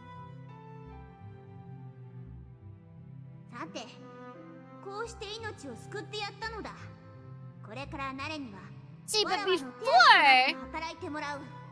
it was Daijuji Kudo that saved the grandfather.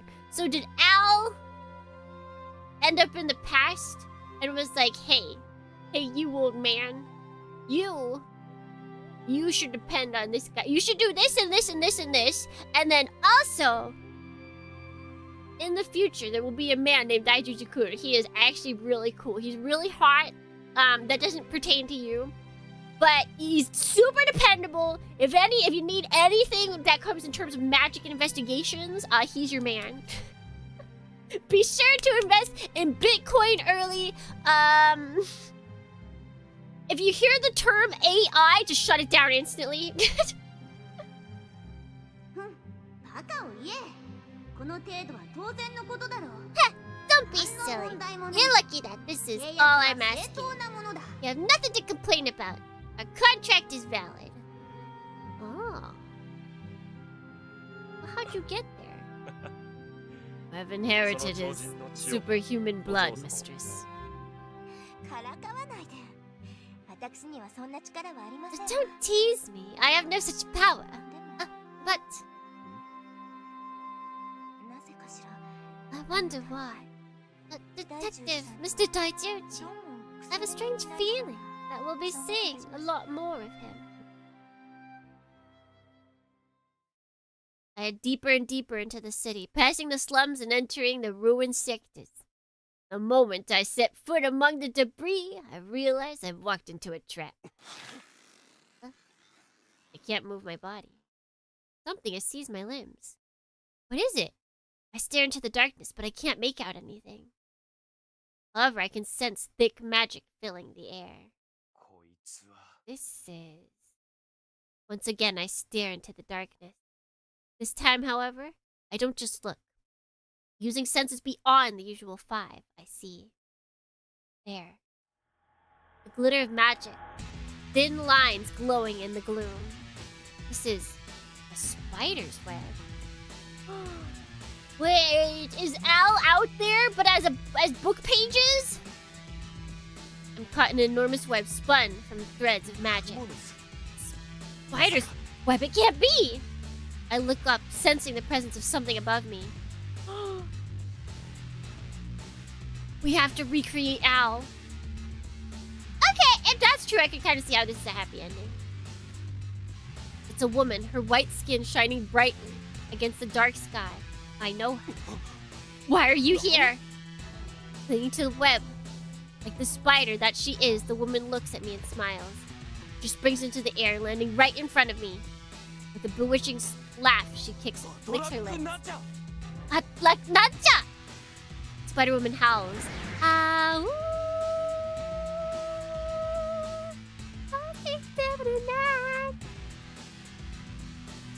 Her skin splits, bursting into inhuman flesh. Her true, monstrous form is revealed, half human, half spider. Sha! The creature roars, baring its fangs as it leaps upon its immobile prey. Okay, hear me out. That's an acceptable hear me out. That's an acceptable hear me out. Don't mess with me! I cast my spell. The spider web binding me suddenly bursts into flames. My hand free, I immediately draw Cthulhu and fire.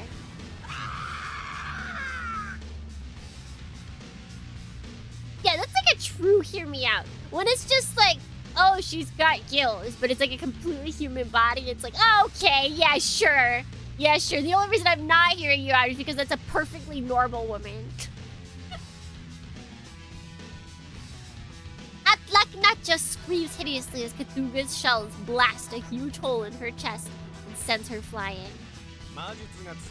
If you thought I couldn't use magic, you made a big mistake. I pull a grimoire from my belt. It's the book I was reading last night. The original notes on the Necronomicon. I wouldn't put much faith into its contents, but it's still a true grimoire. I just borrowed it from Old Man Armitage, and it's a good thing I did.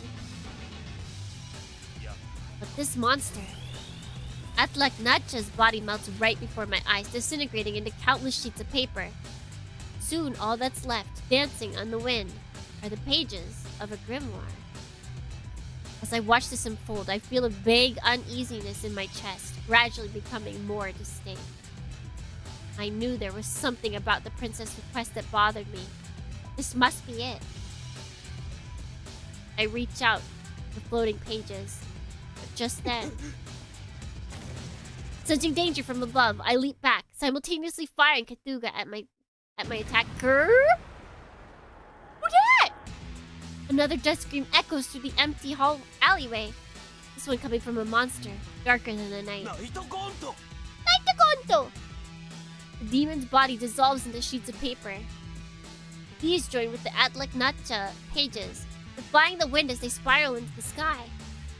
As though possessing wills of their own, the white pages fly off into the night. Wait! Oop.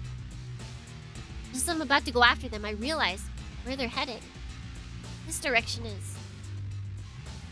Trusting my instincts, I take off running in the same direction.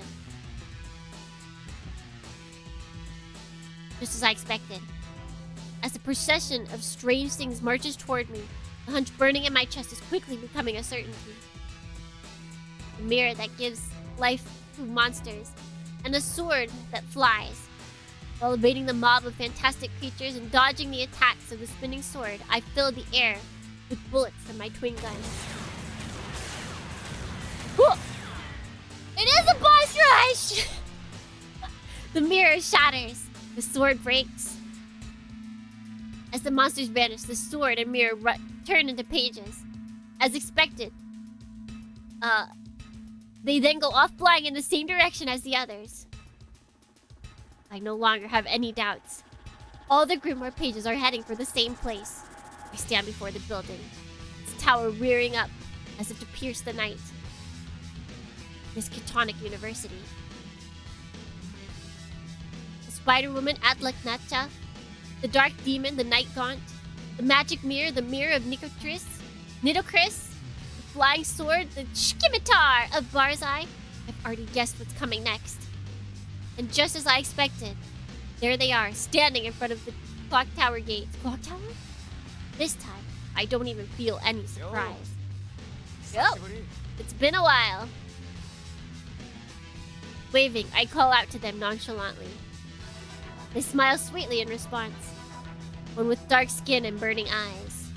The other white snow. And with a cool stare, the two beauties stand in my path.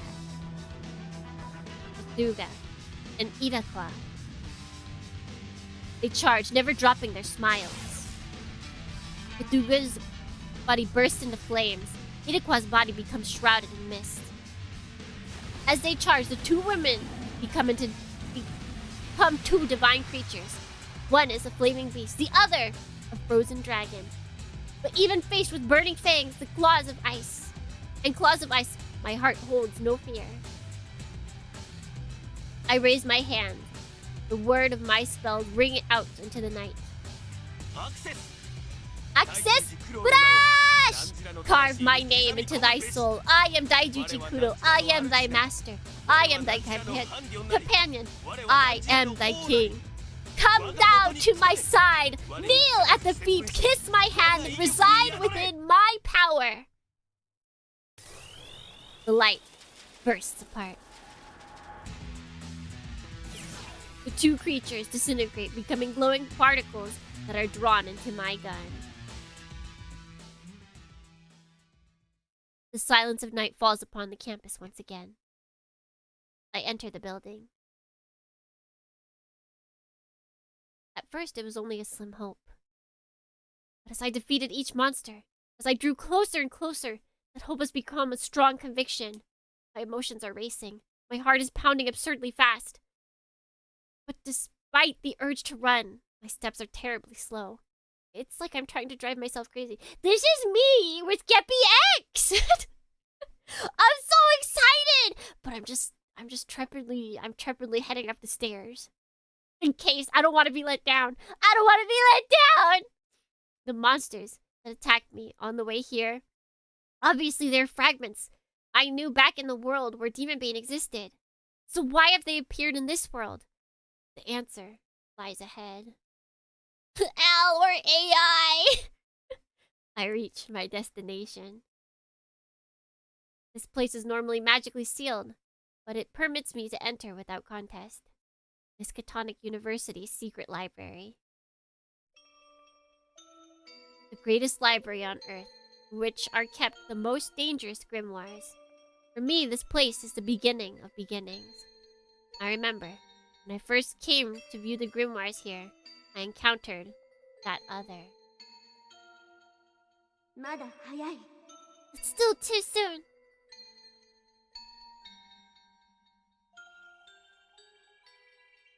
Deep in the vault of my memories, the final key has begun to turn. Everything is coming together. I enter the library, driven by an irresistible impulse.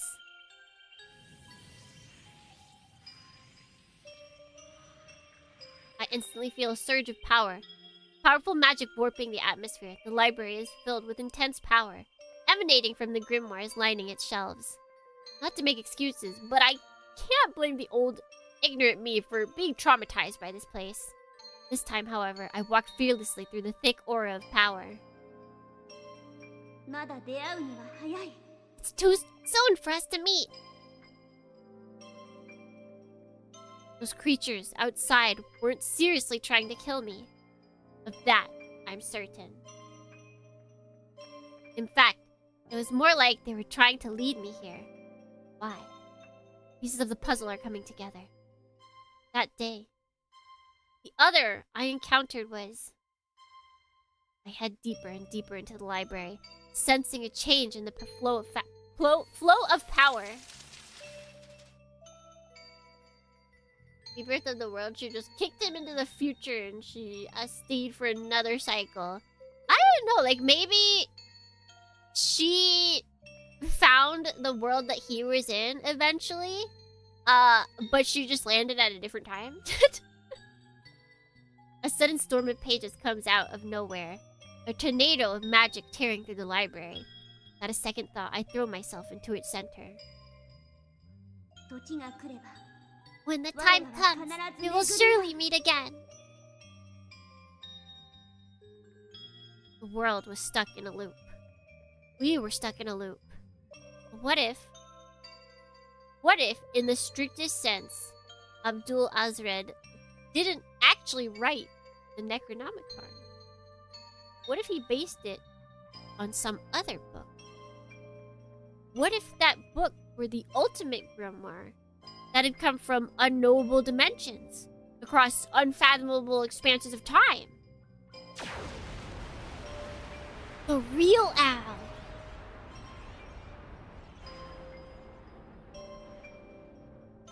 Hello? Are you just gonna keep... Okay, I have to click. I extend my fingers, tracing in the air in the shape of a pentagram. The pattern explodes with light, carving a space out in the center of the tornado. As though in a chain reaction, an even more powerful explosion shakes the library. Pretty.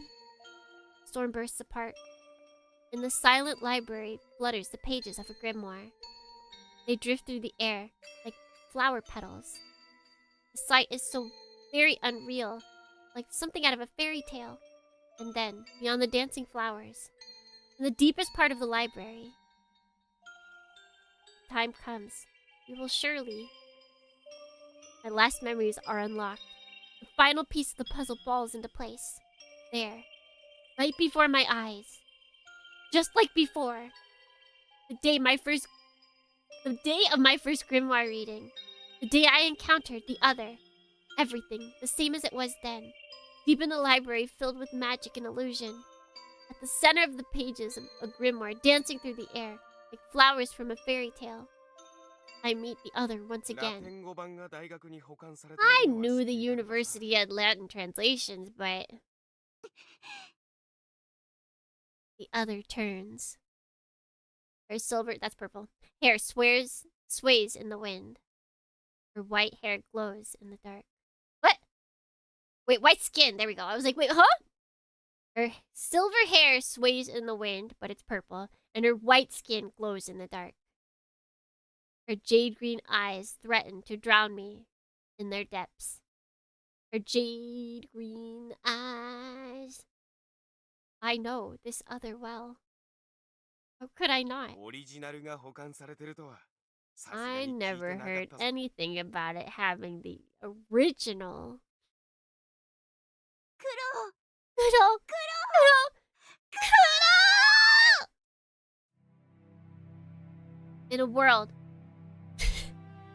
In a world that was saved from despair. In a world that was forgotten, that has forgotten its sorrow. Only we two know the truth. At the end of empty happiness, at the end of a long journey, we have finally returned to each other's arms. Oh! The text is blocking her face! Cut that out! There's so much hugging. There's so much hugging. This really is a hug fest today. Yeah, hugging. I wish we could get... They probably... Well, no, probably in the... It stinks that we can't have a full shot. I want the pan shot!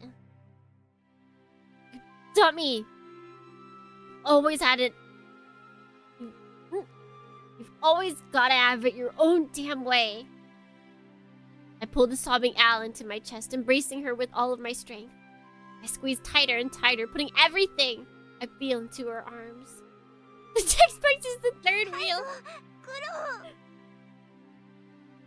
So this timeline, also the only timeline where Sandalphon is normal. Yeah, that's what I'm wondering, because that means that like Sandalphon and Laika never went through their huge ordeal in this timeline. So, is he just like? We gotta find him. Is he just like a regular edgy person, or? No, you're hurting me. Shut up. I paid no mind to her protests. I'm not about to show any mercy here. Get loved on, nerd! After being betrayed so cruelly, I'll never forgive her. Which is why the intense music begins. I'm never letting you get away again. Like, you guys can hear that too, right? That's not just me. Wait, why is it so loud? Why is it so loud?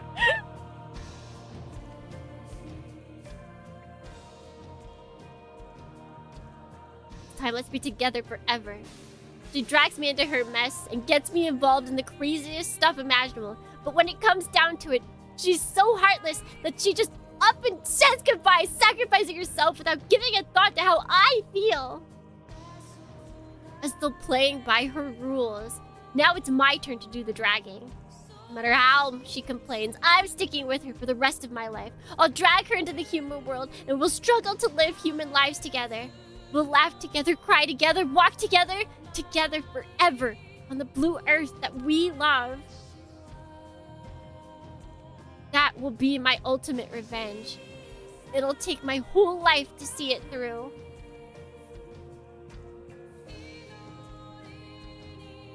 Still embracing. We come together for a kiss.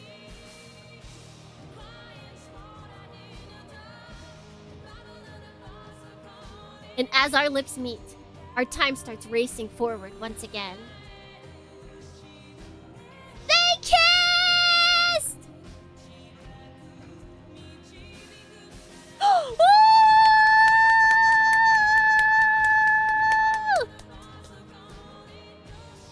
Okay, I can see how it's a happy ending.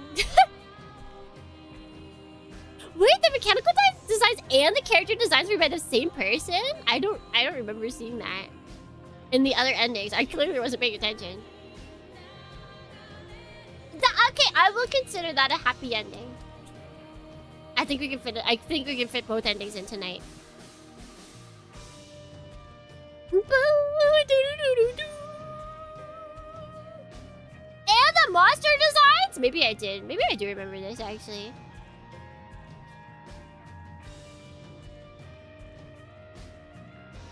Oh my god. Programming by usao.exe. Redeem your spirit. Holy world. Evil should shine. Shadow in the dark. Eternal providence. Metallic war cry Demonbane.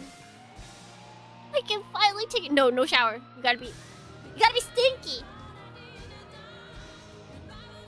Now that I saw the ending, I have to go and earn coins to pay for plastic miniatures of giant robots. Understandable.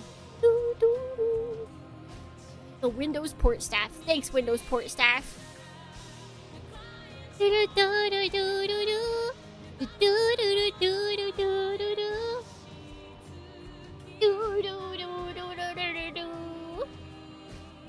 will probably get hit. I forget what happens on the, because we had ending songs in the other ones. Adam Lovin, what a good name. Thanks, bro. Thanks, bestie. Nitro Plus. Thanks.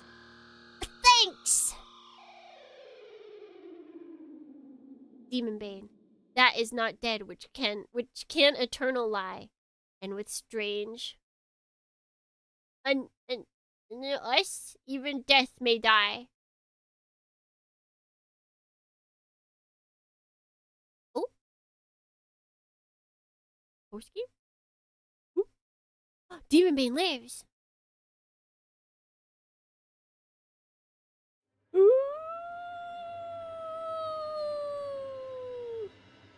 Demonbane's still in the sand. He's still in the sand. Okay. So, now the Urnians. We have to go back. We have to go back. Even so. I feel like we forgot someone. I feel like we forgot something. If we forgot, it doesn't matter. Meanwhile, Demonbane. Yeah, I'm curious how much is shared. Because, I mean, she doesn't leave, or maybe she does. Who knows? We'll find out right now!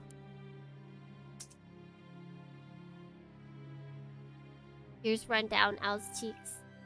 She embraces Kudo softly, so as not to wake him, but with enough strength to leave creases in his shirt. Even if it must not be allowed. I can't part from you. Aidala! Love. The love that she bears for Kudo, the love that he gave her, has made her strong and has made her fragile. She no longer possesses the lies that once allowed her to live through eternity alone. She has lost the power of self-delusion, the paper armor that had protected her. She is a bird with one wing. Oh my god! It's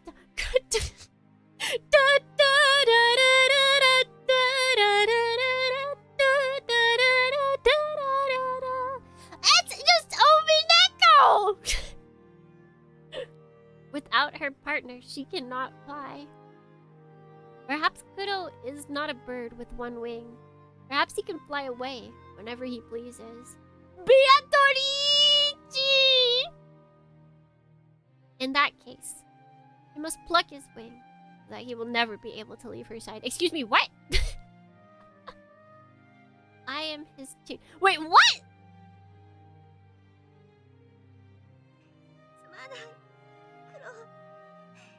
What are you planning, Al? What are you planning, Al? What does this mean? So that he will never be... Okay. But she is his chain. Forgive me, Kudo. Forgive me. Forgive me. Tears pouring down her face, Al begs for forgiveness again and again. But she knows that it's meaningless. After all, Kudo will not blame her. He will just embrace her while smiling the same innocent smile. Smile that fills her with happiness. She will never be condemned for her sin. Therefore, she will never be forgiven for it. Kudo. What, does it just end here? The sin that does not exist wraps itself like a chain around her heart. She trembles in horror at its depth. She weeps, trapped in a prison of the utmost happiness.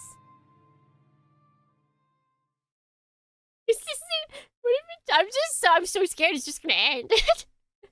Let us consider a hypothetical. A universe inside a reactor. A universe inside a test tube.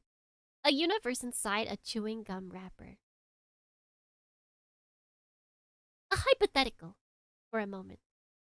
This is the universe. This is the story of a universe outside another universe. Outside a bag of milk?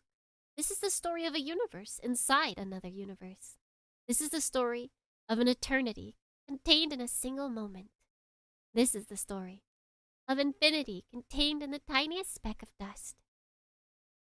This is the story of a universe outside another universe, outside another universe, outside another universe, outside another universe, outside another universe. This is the story of endless, infinite universes. Everything is limitless and momentary. Not monetary. The infinite and the finite will melt together. The circular snake will fall to pieces, and all things will return to the boiling soup of chaos. Soup. Everything is as foam on the waves. Creation is but a fleeting dream dreamt by the blind idiot god, who is kind of all as he dozes on the edge of waking. When he wakes, it will end. It will simply vanish, and there will be no one to know or remember. Everything is monetary. Monetize it all! Remember, Dornians, watch Tsukimi be Dorny VODs so we can get monetized, just like the game wants us to, because everything is monetary. Or perhaps it will simply never have existed at all. So is the world really nothing more than a fantasy? This is a hypothetical, but there are those who do not think so. Light.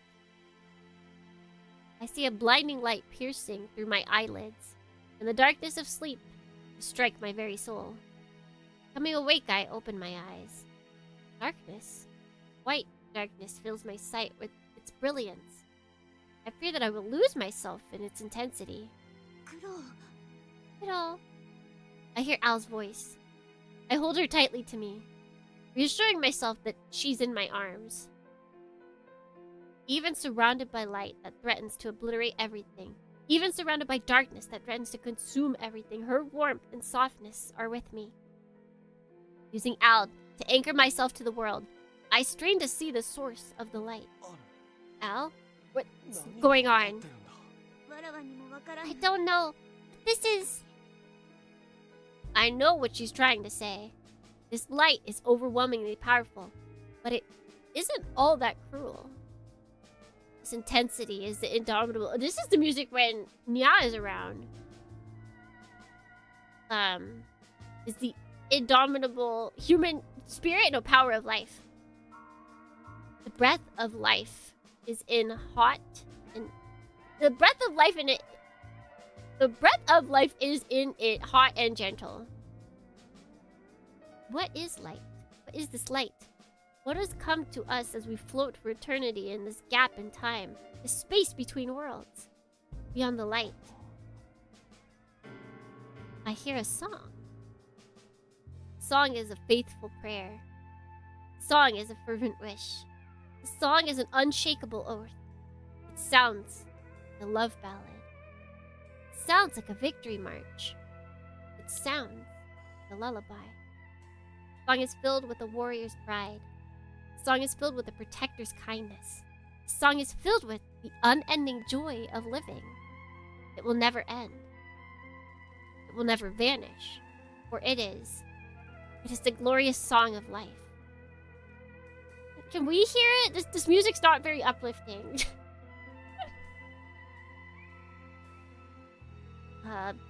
Beyond the light, I see shapes dancing to the song. One a young girl, the other a young man. They dance through ever-changing forms, patterns, and clothes. This is... It can't be! The dance ends. Though the light stands at its center, the man and woman raise their hands towards us. Pattern appears in the light, and the pentagram that we know...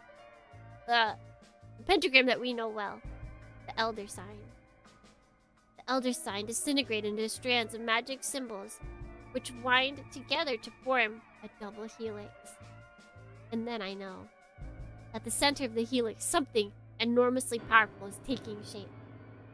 Something majestic, delicate, strong, and most of all, beautiful. With an explosion of raw, overwhelming presence, it comes into existence. As we watch over the moment of its birth, bearing witness to all that transpires, we think. A god? Now then, how about a fairy tale? This is a story of long, long ago, before the first humans were even born. To the newly formed earth came the great old ones, evil gods from beyond the dark, dark stars. The evil gods claimed the earth as their own, and built castles and temples in the sea, air, and on land. The evil gods did many terrible things, and all life on earth suffered. The end. Everyone, even the earth itself, cried out in pain. But the gods were too strong, and no one could stop them. All anyone could do was pray. But the gods were the evil ones. So who should everyone pray to? A dry, dusty wind. This is a really blue sky. I don't think we've ever saw this blue sky.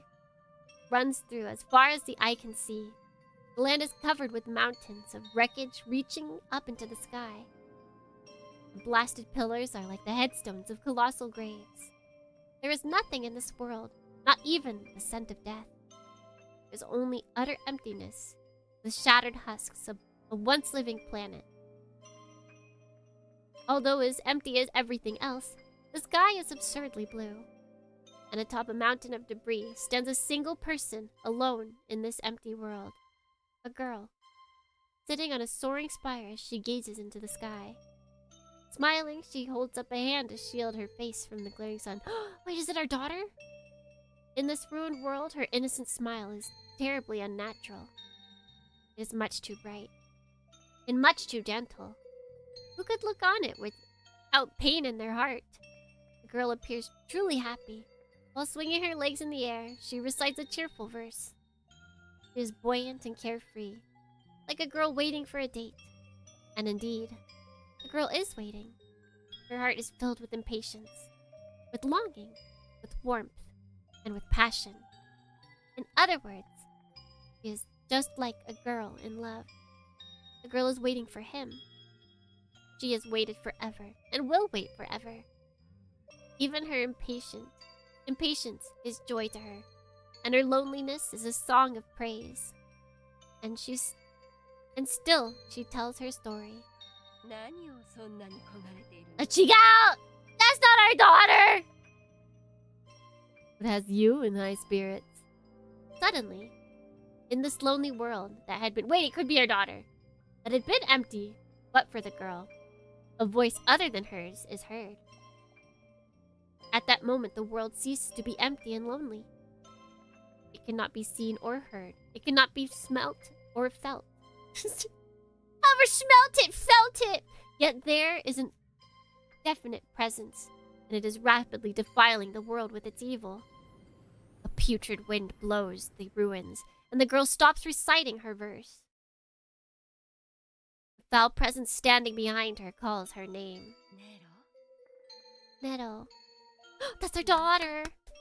You. The girl's face is suddenly terrible to behold. She turns, empty hatred burning coldly in her eyes. It sounds like she bit her tongue at the end of that. Nayalatorep. Evil stands there. It's been some time, I suppose you could say. Did they all end up here? all of Anticross just ends up here? A tall, dark-skinned man looks up at the girl from the bottom of the spire.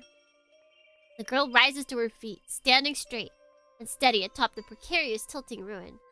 She looks down at the man and speaks. Oh. So you're using that form here, Augustus?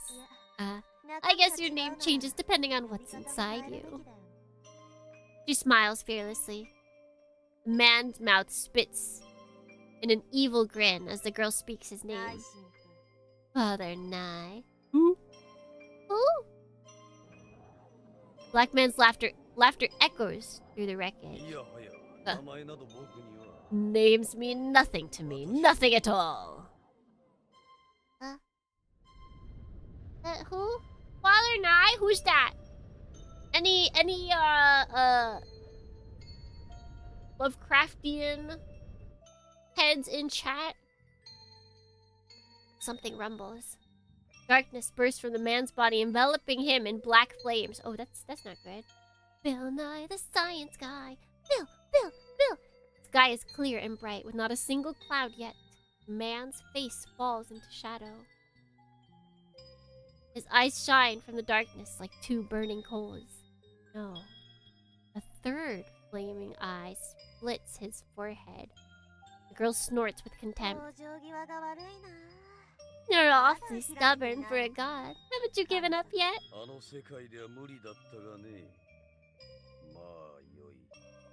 Okay, so it is... So... Nya was always... Why father? Oh wait, or is it... I was taking father as being like, you know, holy. But is she trying to say that it's her father? You know, I should have listened. Wait, can we go back to that? Nice.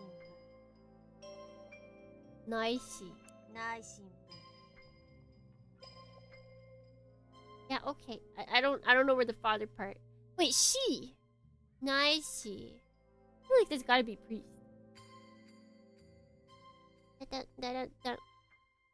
I suppose my plan failed in that world. Well, no matter. Why not give it another try? It's impossible to say how it will end this time, but that's what makes it interesting. Time and space have no meaning for me. All creation is but a fleeting dream. Even if it's all a fleeting dream, there are things so strong and beautiful that even the gods can't destroy them. For example, the girl looks back to the sky. Look in the sky, it's magic hour. Do-do-do-do-do. In this world filled with evil, the blue sky alone is pure and beautiful. She resumes her poem. No, don't die! Her words are a prayer. Her words are a wish. Her words are an oath. Her words are a fairy tale. But their prayer worked. One day, the sky shone with light. Everyone looked up at the sky because it's magic hour, and they saw it. From the sky, burning with hate, a giant of light came to the blood-soaked earth. The sky and the land glowed with its radiance. No, they turned the opacity down! No! Opacity? Opacity? A good god had come. The good god looked upon the blasted earth and was enraged. And then the good god drew its shining sword and went to bring judgment to the evil gods. For example, Daijuji Kudo, perhaps. Uritoraman! I see, you have a point. I raised him. He has far surpassed my expectations. I admit it. I was defeated in that world by Daijuji Kudo. Shrouded in darkness, the man's expression is utterly unreadable. But there is bitterness in his voice, and the scent of hatred. And most of all, there is the warmth of love. There is a softness that belies his godly nature. It's for I, of 1,000 forms. Even my defeat is nothing more than foam on the water. If the world is but a fleeting dream, then I too am destined to vanish. To vanish with waking. You must be awfully lonely. The girl pauses her story and speaks without turning. I realize and turn this back up again.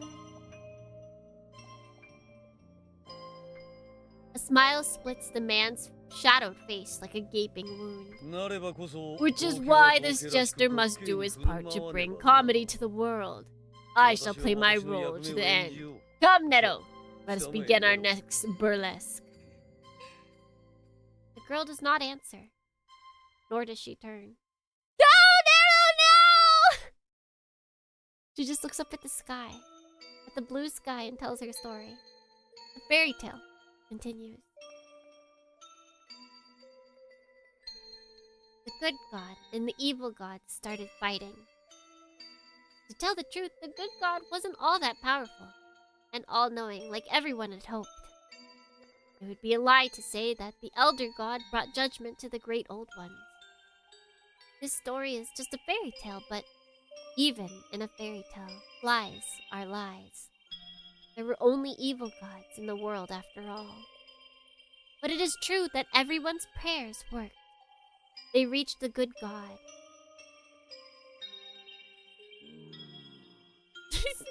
She's like, I'm just gonna keep telling my story.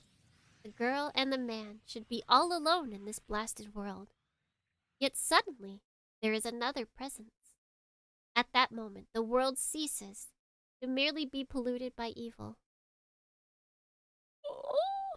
It cannot be seen or heard. Wait, is she gonna be in it with a ponytail? It cannot be smelt or felt. Yet there is a definite presence here, and its purity raises up against the evil. The evil, unchanging and eternal vies for dominion with the good, momentary and yet the wavering. The weaver of eternities. Dark man turns to face the holy presence. There, beneath the mountain of wreckage, the man and woman stand. When the dark man recognizes the two, his faceless visage explodes into a myriad of emotions, clearly visible through the darkness. Surprise, elation, hatred, and envy. The three burning eyes glow fiercely. The girl does not turn. Looking up at the sky, she once again lifts her voice in song. The fairy tale continues. Who do you guys think it is? The evil gods were just too strong. The good gods suffered much pain and was cast down again and again. It was covered in wounds and drenched in blood. Yet the good god never gave up. Again and again it rose to its feet. Again and again forced back its tears, clenched its teeth, and with sword in hand did battle with the evil gods. As the evil gods looked upon the good gods, they began to feel fear. Its suffering should be unbearable. It should be crying out in terrible pain. So how?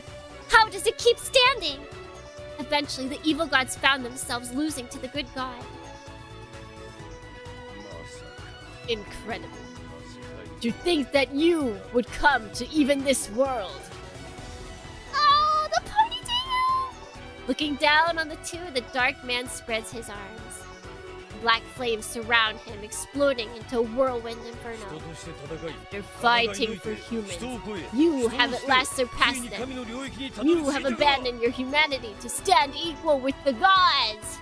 To destroy evil, you have become what I am. The dark man roars, his fury assaulting the two with the storm of corruption. Yet, they stand unfazed, giving no quarter. Right? As they face him. What? What, you guys? That's what it says. Ishoni suruna! Don't leave me in with your kind! He's so serious, he forgot how to English! Daijuji kuro. The comparison is exceedingly displeasing! Oh my god, it looks so cool! 6 explosions rock the world. 6 massive shapes appear, encircling the area with terrible majesty.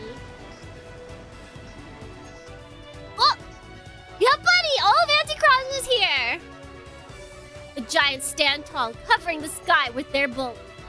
They are mechanical gods, mighty incarnations of what is other.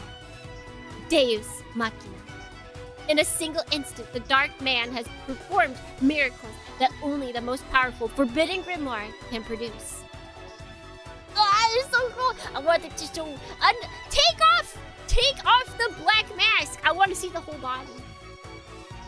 The monstrous power surging with machines bears down on the two, trying to crush those foolish enough to challenge evil. Though surrounded by a miasma that would annihilate any normal person's soul, the warriors ran fearlessly at their foes. You can't just tell them, I don't want them to be naked. They're not naked under that. I know it for sure. Extending 2 fingers, the man traces a shining pentagram in the air before them. Faced with 6 Deus Machina and the other Wreathed in darkness, the warriors speak their sacred words in voices firm and clear. As they have done times uncounted in their eternity of fierce, unending battle, they renew their oath to smite all evil. Their vow has never changed, and nor shall it ever. From the hatred-scorched sky, with righteous anger in our hearts, we draw forth the sword that smites evil. The dark man roars. Why is Nyaka? Why is it not sexy lady? This is so unfair. Then I shall answer you with unforgiving hate and unrelenting love. Show me, in the fleeting creation, this momentary dream of the blind idiot god. Show me just how far your struggle will take you. You are the ultimate destroyer beyond even our control. You are the god-slaying blade. Yes, you are gods made by man. Man's body bursts apart, and flames of darkness surge forth to cover the world. The six Deus Machina leap to the attack. Leap to the attack with thunderous roars. Sexy lady outwitted, there she is. We only saw her for a moment at the beginning. At the center of the ring, a seventh explosion shakes the world. Even in the midst of the terrible battle between good and evil, even as the world is torn to pieces before their eyes, the girl's words never stop flowing. Her words are a prayer. Her words are a wish. Her words are an oath. No! Stop showing her in like 50%! Stop it! Her words are a song, a poem, a sacred hymn, with a smile on her lips and love in her heart. The fairy tale continues. One day, surely the evil gods will look back and wonder. Trapped in their cold prison at the far end of the world, they will rack their brains for the answer. They will ask themselves with rage, with grief, with hate, with envy, and with longing. How could this have happened? How could this happen to me? There shouldn't have been any good gods in the world. Just who bent the laws of the universe? Just what wish created the good gods? Just what is life?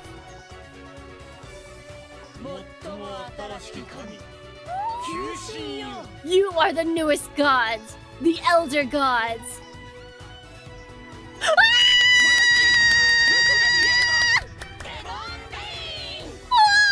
Okay, let's. Oh my god.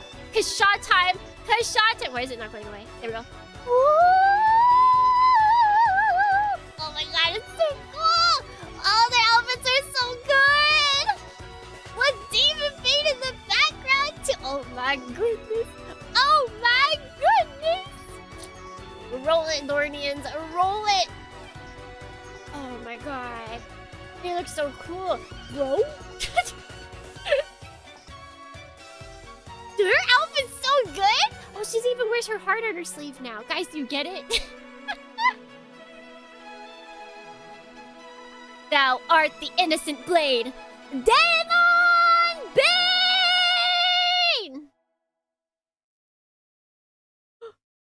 This story is only a fairy tale. Nuh-uh. But even the god who dreams at the center of the world, the god who created all things in existence, can never, ever destroy it. For it is a story of momentary love, forever carved into infinite time. Oh, we got the song again. We got the weird song again. It is the song of life. Or is it the end? Roll credits? Roll credits! Oh my god! Wow, that didn't even take like 30 minutes. Oh my god, that was so good. Oh! The fight continues, Dornians! The fight continues! Oh my god!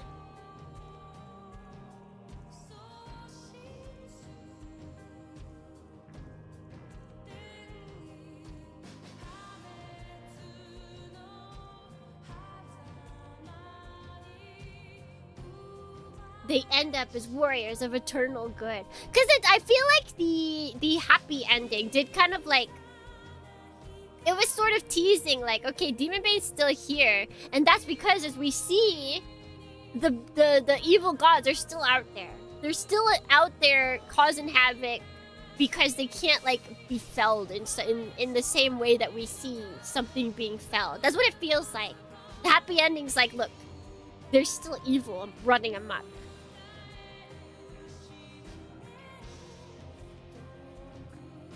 I also personally would like them to... Well, that's why the other ending is a happy ending, right? Because, I mean, they end up happy together. They just get to, like, live out their life. But, you know, maybe at the end of, like, the next... No, because I think that technically there's, like, a light novel after the end of the second game. They'll live happy. Eventually, that's my headcanon is, no matter what, at the very end of this whole story, they just get to live their lives. They just get to live their lives. Ba-ba-da-bum. All three endings of Al's route are canon too. I can see it because, I mean, this is all about like multiple universes, right? So everything can happen. Everything could happen. Ba-dum-bum. Ba-da-bum, ba-da-bum-bum. Like turn A. Turn A ending was it's so peak. It's so peak.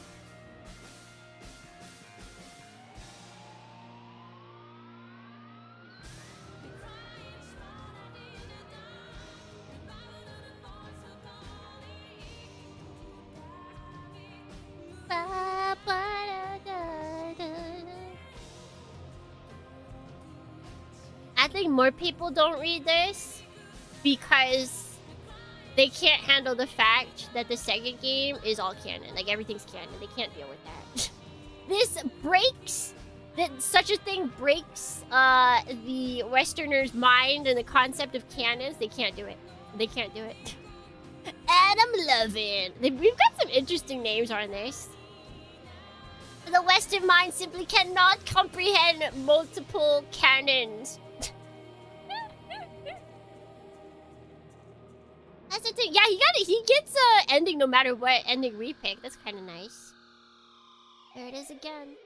Demonbane. Isn't it? Demonbane. And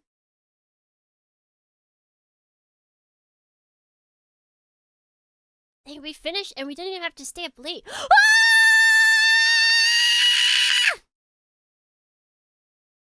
That's us! We finished all the endings! That's so cool that they know! Oh my god, this I love it! Ah! We did it! We cleared all the endings! Yippee! Finn, real. Oh my god. That's us. Wait.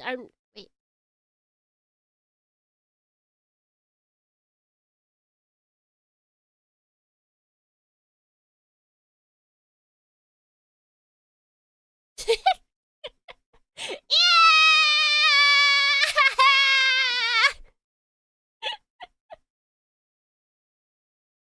Guys, I'm right there. I'm right on Demonbane. Yep, that's me. Yep. You see me? Yep.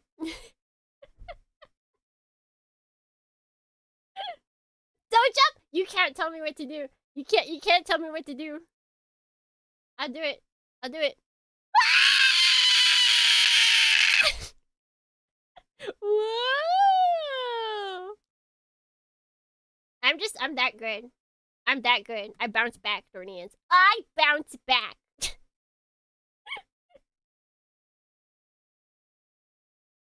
just like our bush discussion from earlier today. I can jump, and then I'll just bounce back. You can't stop me. I'll just bounce back. Oh my god. I like that they give you... I guess this is because, like, usually in games, it's like, not usually, but a lot of games, it's like, to get the true ending, you have to clear all the routes, and so then your reward is getting, like, the true ending. But I guess because this doesn't require you to get all the endings, they give you this instead. They're like, thank you for doing all of that. I think that's a good thing. You cleared all endings. I did. That's me. That's me, Dornians. I did that. I did that. Oh. Me. I think there might... Wait, let's see. Oh. Wait, there was... Aha! Okay, so now we have all the duty. I think. Yeah. I remember there was like one missing from here. I don't remember which one it was. But it made me so mad. I was like, why are we missing one? Now we're not missing any. We have them all, Dorians. We have them all. This one, this is so good. It's so good.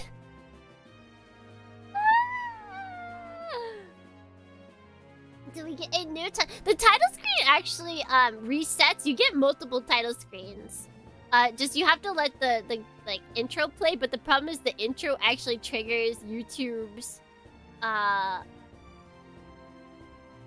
the copyright flag. This song for this game is very copyright grabbable, unfortunately.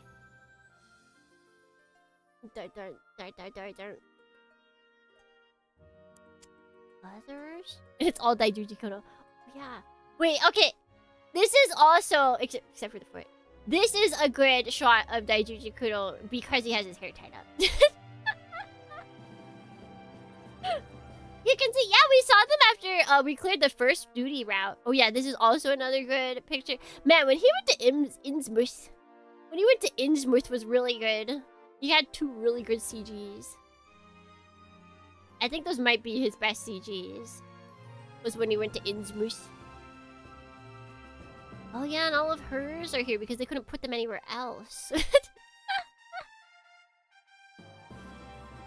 How did they braid his hair like that? I don't know. It's a great question. Oh wow! I just realized, yeah, they put... Oh, that's actually kind of nice that they put Metatron stuff here. So that it doesn't spoil that Metatron is like a... Even though that's like the most obvious thing.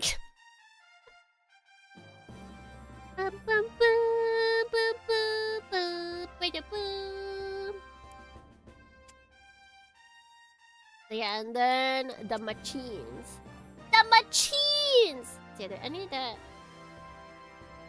Yeah, we saw all of them the first time. I don't think there was any that we hadn't seen, because like all the machines they showed them. Like we even saw a nameless one. Laiba Negius! This guy. Look at him. Look at him. Look at this little funny guy. Look at Pokemon. It's still so cool that they have these here though. They didn't have to give it. Can we see Demonbane again? You're right. You're so right. We gotta see Demonbane. Guys, why is Moderoid Good Smile not giving us Demonbane? It's literally they just gotta recolor it. Although then again, if we go by, maybe we don't want it, because if we go by the Tuber Girl, they'll give us him not in a good gold, but in a Cheese Whiz yellow. I don't know if we want that. I saw someone paint this? Yeah, that'd probably be way better. I wonder if anybody is out there using the... You know the gold flakes that you can, like, press on? That would look so sick. That would look so cool! And this guy with his jammies. It's his big jammies. He's got a giant chin. Dimbro outfit. It's true. It's true. They're like, I gotta wear super tight stuff so that I can show off my muscles. This thing's always cute. I like that even in the peaceful world, this thing still exists because our boy just can't keep to himself. He just cannot let his genius be hampered. Everyone must know of his power. They must know. Actually, no. Where is Dr. West? I think he was an other. Yeah, there he is. This is still the funniest thing.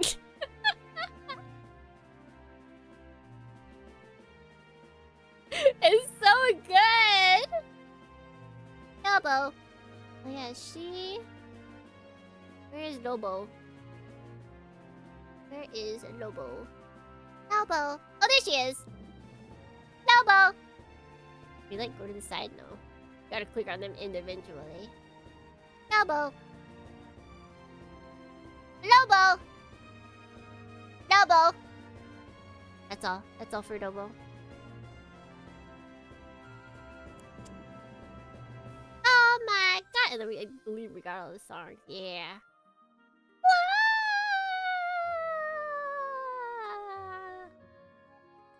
And we did it, Thornians! Woohoo! We've done it. By gods, we've done it. We finished Demonbane. Ripped Gennaro and Elsa routes that were cut during development. It's true. But I'm kind of okay. I don't believe that every girl needs a route. They don't all. It sucks that they had to not put them in, but like I like this story as is, even without it. We've done it. Yippee! Now I gotta yeah, so here's one of the backgrounds. Now I gotta figure out what we're playing next. Probably a shorter one. But since we are entering March of the Mechas, I gotta see what I have. I gotta see what I have in my backlog. I gotta see what I have in my back. Muramasa, surely! Parsip. I do have it. But we probably wouldn't start that right away. Let's see, here's another one.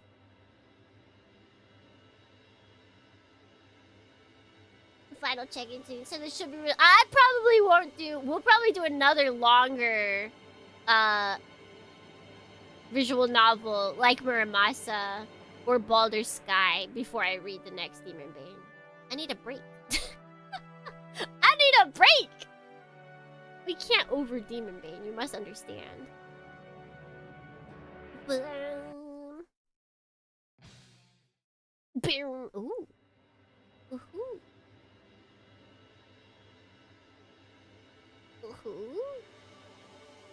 Ooh.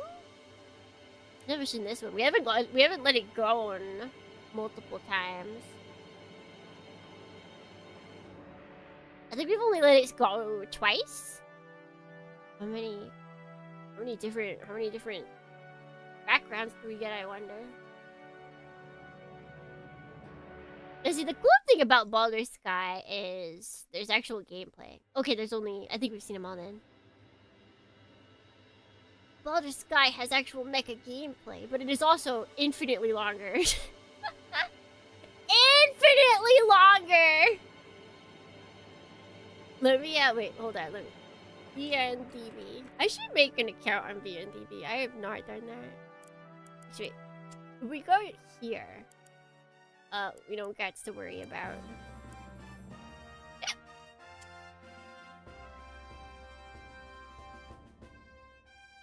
So let's see. Nope, Muramasa is very long at 73 hours, okay? Which, okay, just to give, let's see, Demonbane. Oops, I just put demon. That definitely won't get us what we want. Wait, do I have it? I do have an account! Oh! Believe me, I have made an account. So, Demonbane on VNDB is considered long. Muramasa is considered very long. Demonbane is clocked as 41 hours for most people. Muramasa is clocked at 73 hours for most people. Okay? And then... Hold on. Hold your horses. Put your hands on your seats, Dornians.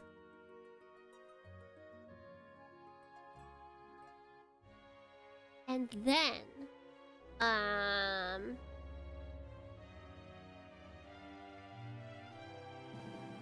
Baldur's Sky, which... Project Sekai release is technically Baldur's Sky and Baldur's Sky 2.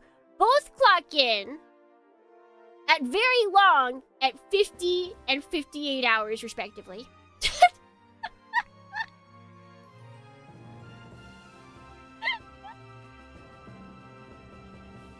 There's a lot going on. I guess for Baldur's Sky, what we can do is kind of what we're thinking of doing for Demonbane, where we have some time in between. Because when was... Okay, let's see. How far apart? No, they were released pretty soon after each other. Because Baldur's Sky Dive 1, originally released 2009 March. And then Baldur's Sky 2, released 2009 November. So there was like some time in between them, but not like a lot of time in between them.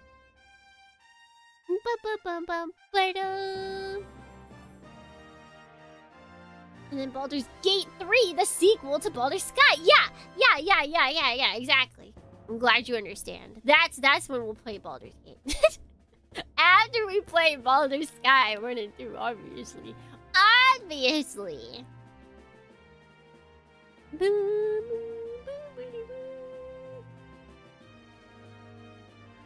Yeah, just because, so I've bought Muramasa already, but that was just because it was on sale. As you guys, if you saw in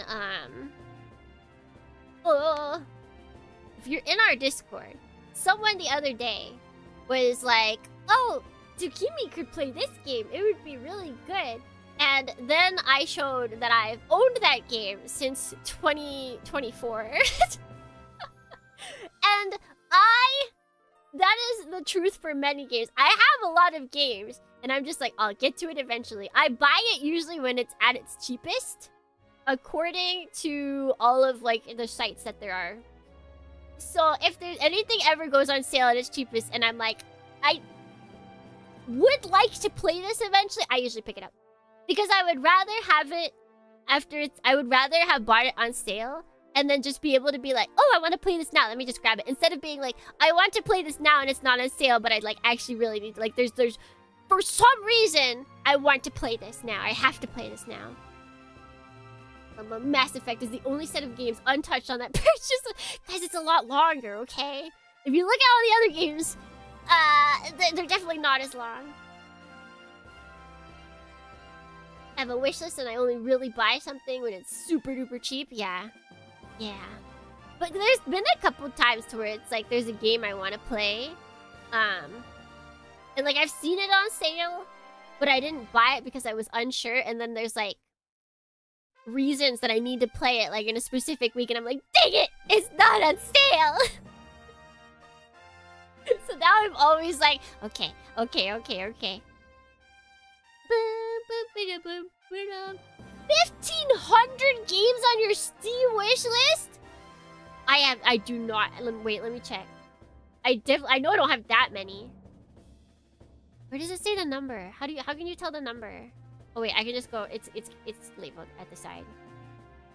I have exactly 49. I have exactly 49. I should come through, because I do own some of them on Goggy. Well, now I feel less bad.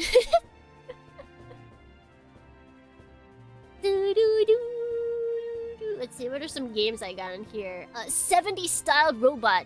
Anime Geppy X! Geppy X! Habatake! I really want that to be not dumb. Hog Fixer. That was a game I found recently. Dot Hack GU, last recode. We'll wait for that to go on sale. Valkyrie Tune, Synthesis of Souls. 3,700 in your wish list? Oh my bejeebus. Only have 93. Yeah, you're doing great here. You are not among friends in terms of numbers. But in like a good sense. You're like in the bad part of town. You don't want to have friends here. I got Restory Chill Electronic Repairs. I feel like that's a game I might play over here, actually. Let's see. I've got Ace Combat 8, Wing of Thieves, Final Formation, In Between All Times, Trigger Heart Excelia Enhanced. Actually, this I need to remove.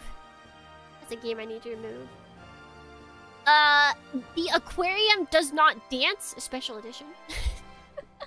Hate Plus, Iron Wing Valiant, Bombshell Bliss. Man, so many of these games are not available. Angel Gaze, which I don't know if that's ever going to actually be a game because the person, they've even stated they're not sure if they're going to finish the game, which is so sad because it looks so cool. I was reading that apparently a big person involved in Valkyrie Tune is the same one who is, I think it's the writer. The writer of, like, Idolmaster Cinderella, I believe, is, like, the writer for Valkyrie Tune. Okay, they stated that they used AI for backgrounds, but they said it's AI that does not infringe on copyright stuff. It is specifically proper, like, no data that would improperly infringe upon the rights of third parties was used in AI-assisted production. So, like, I might be okay with this. I might be okay with this. Yeah, closed to system AI.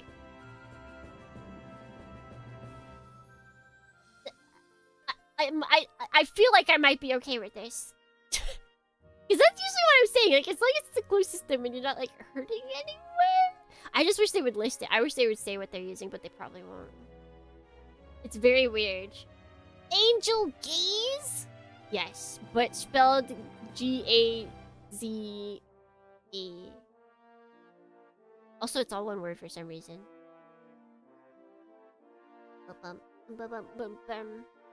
Proprietary AI. Which I think it's I think the game's coming out of some big company.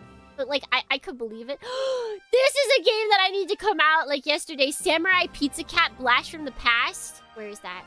They announced it bajillions of years ago. Added on February 23rd, 2025. Where is Samurai Pizza Cat game? Where is that? Where is that?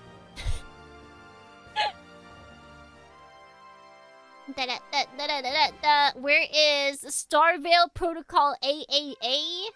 Where is... What's another game? Scramble Vice? Where is Scramble Vice, Dornians? Where is Love Rock?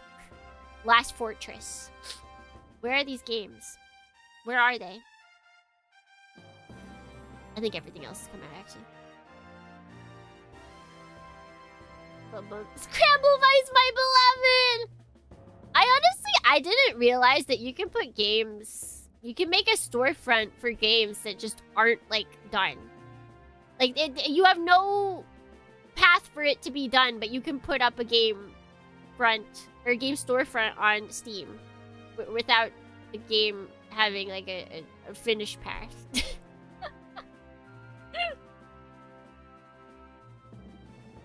Nirvana in my... They have a storefront for that? I didn't realize. It costs people $100?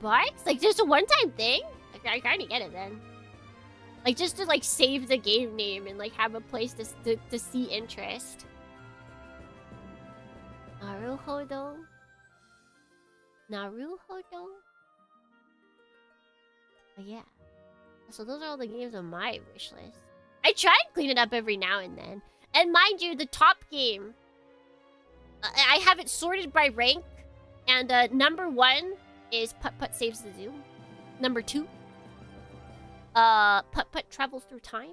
These are both very important games, Dornian. They're very important. Very important. Ba-bam-bam. Let's see. Then what gifts did I have?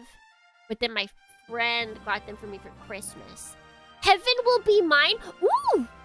Actually, we might play that. That's Mecha. That's also gay. That's lesbian Mecha. That's a short VN. Ooh, maybe we'll do that.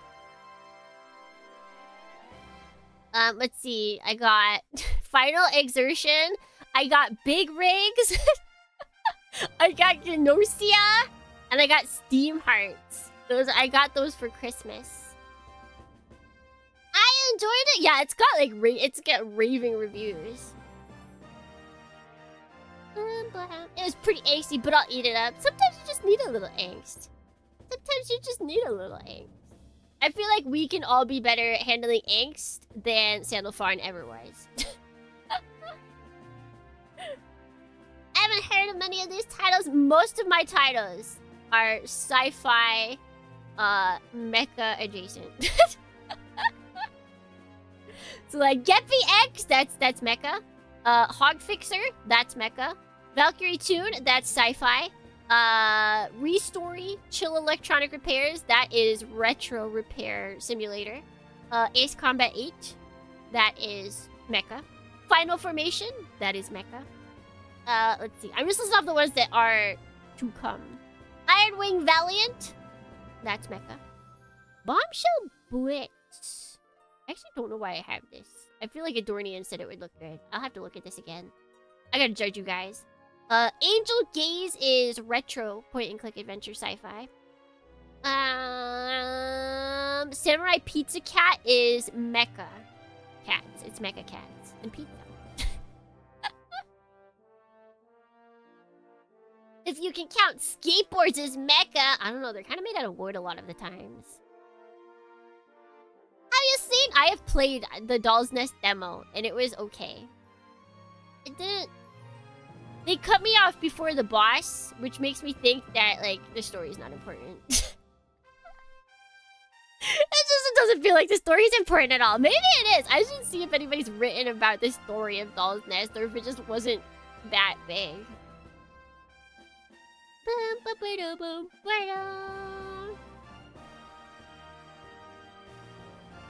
Yeah, it brought Nitro plus numbers, and that's... I hope that means that they just make more mecha stuff. Not necessarily more Doll's Nest stuff.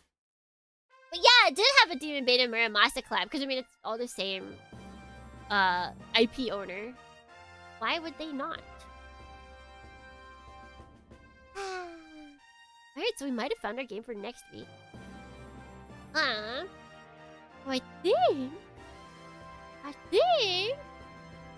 we'll call it for today. I think maybe. Bum, bum. Bum, bum, bum, bum. We did it, Dornians. Oh, let's go back.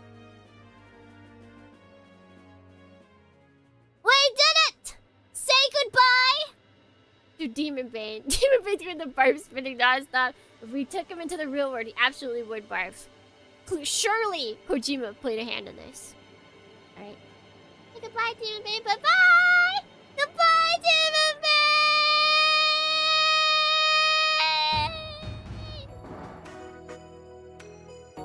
Until next time, buddy.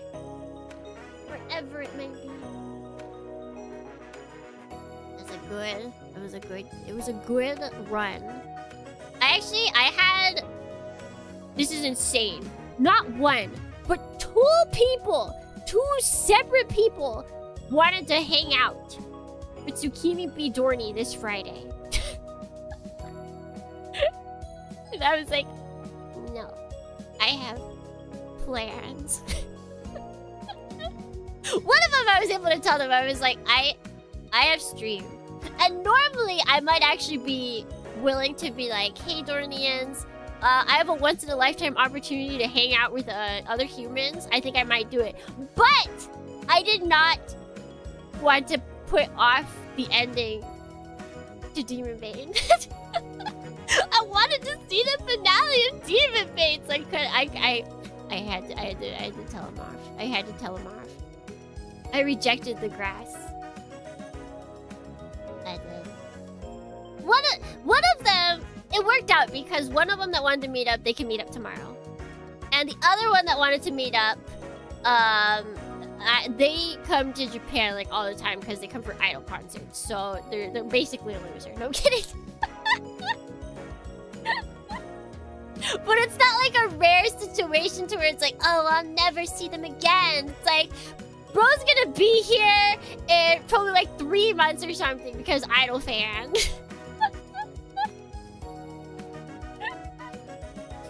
And then God forbid a man has hobbies. I'm interested in playing Nitro Plus Blaster. It has Al. Is that the fighting game? Is that the fighting game? Maybe I have to. Do they have Demonbane in there as well? Demonbane anything? It is? Yeah, I feel like I would have to know more than just Al.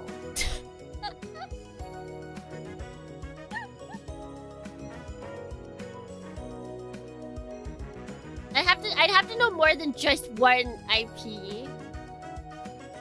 Cause that wouldn't be as fun. if it's just one. I want to go to a party where you're the where you're only one for yeah, exactly.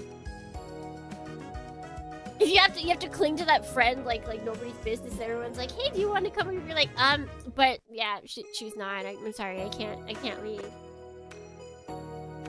But yes, thank you everybody for joining me on the very long but very fun story of Demonbane. We will continue with fun visual novels and just silly games.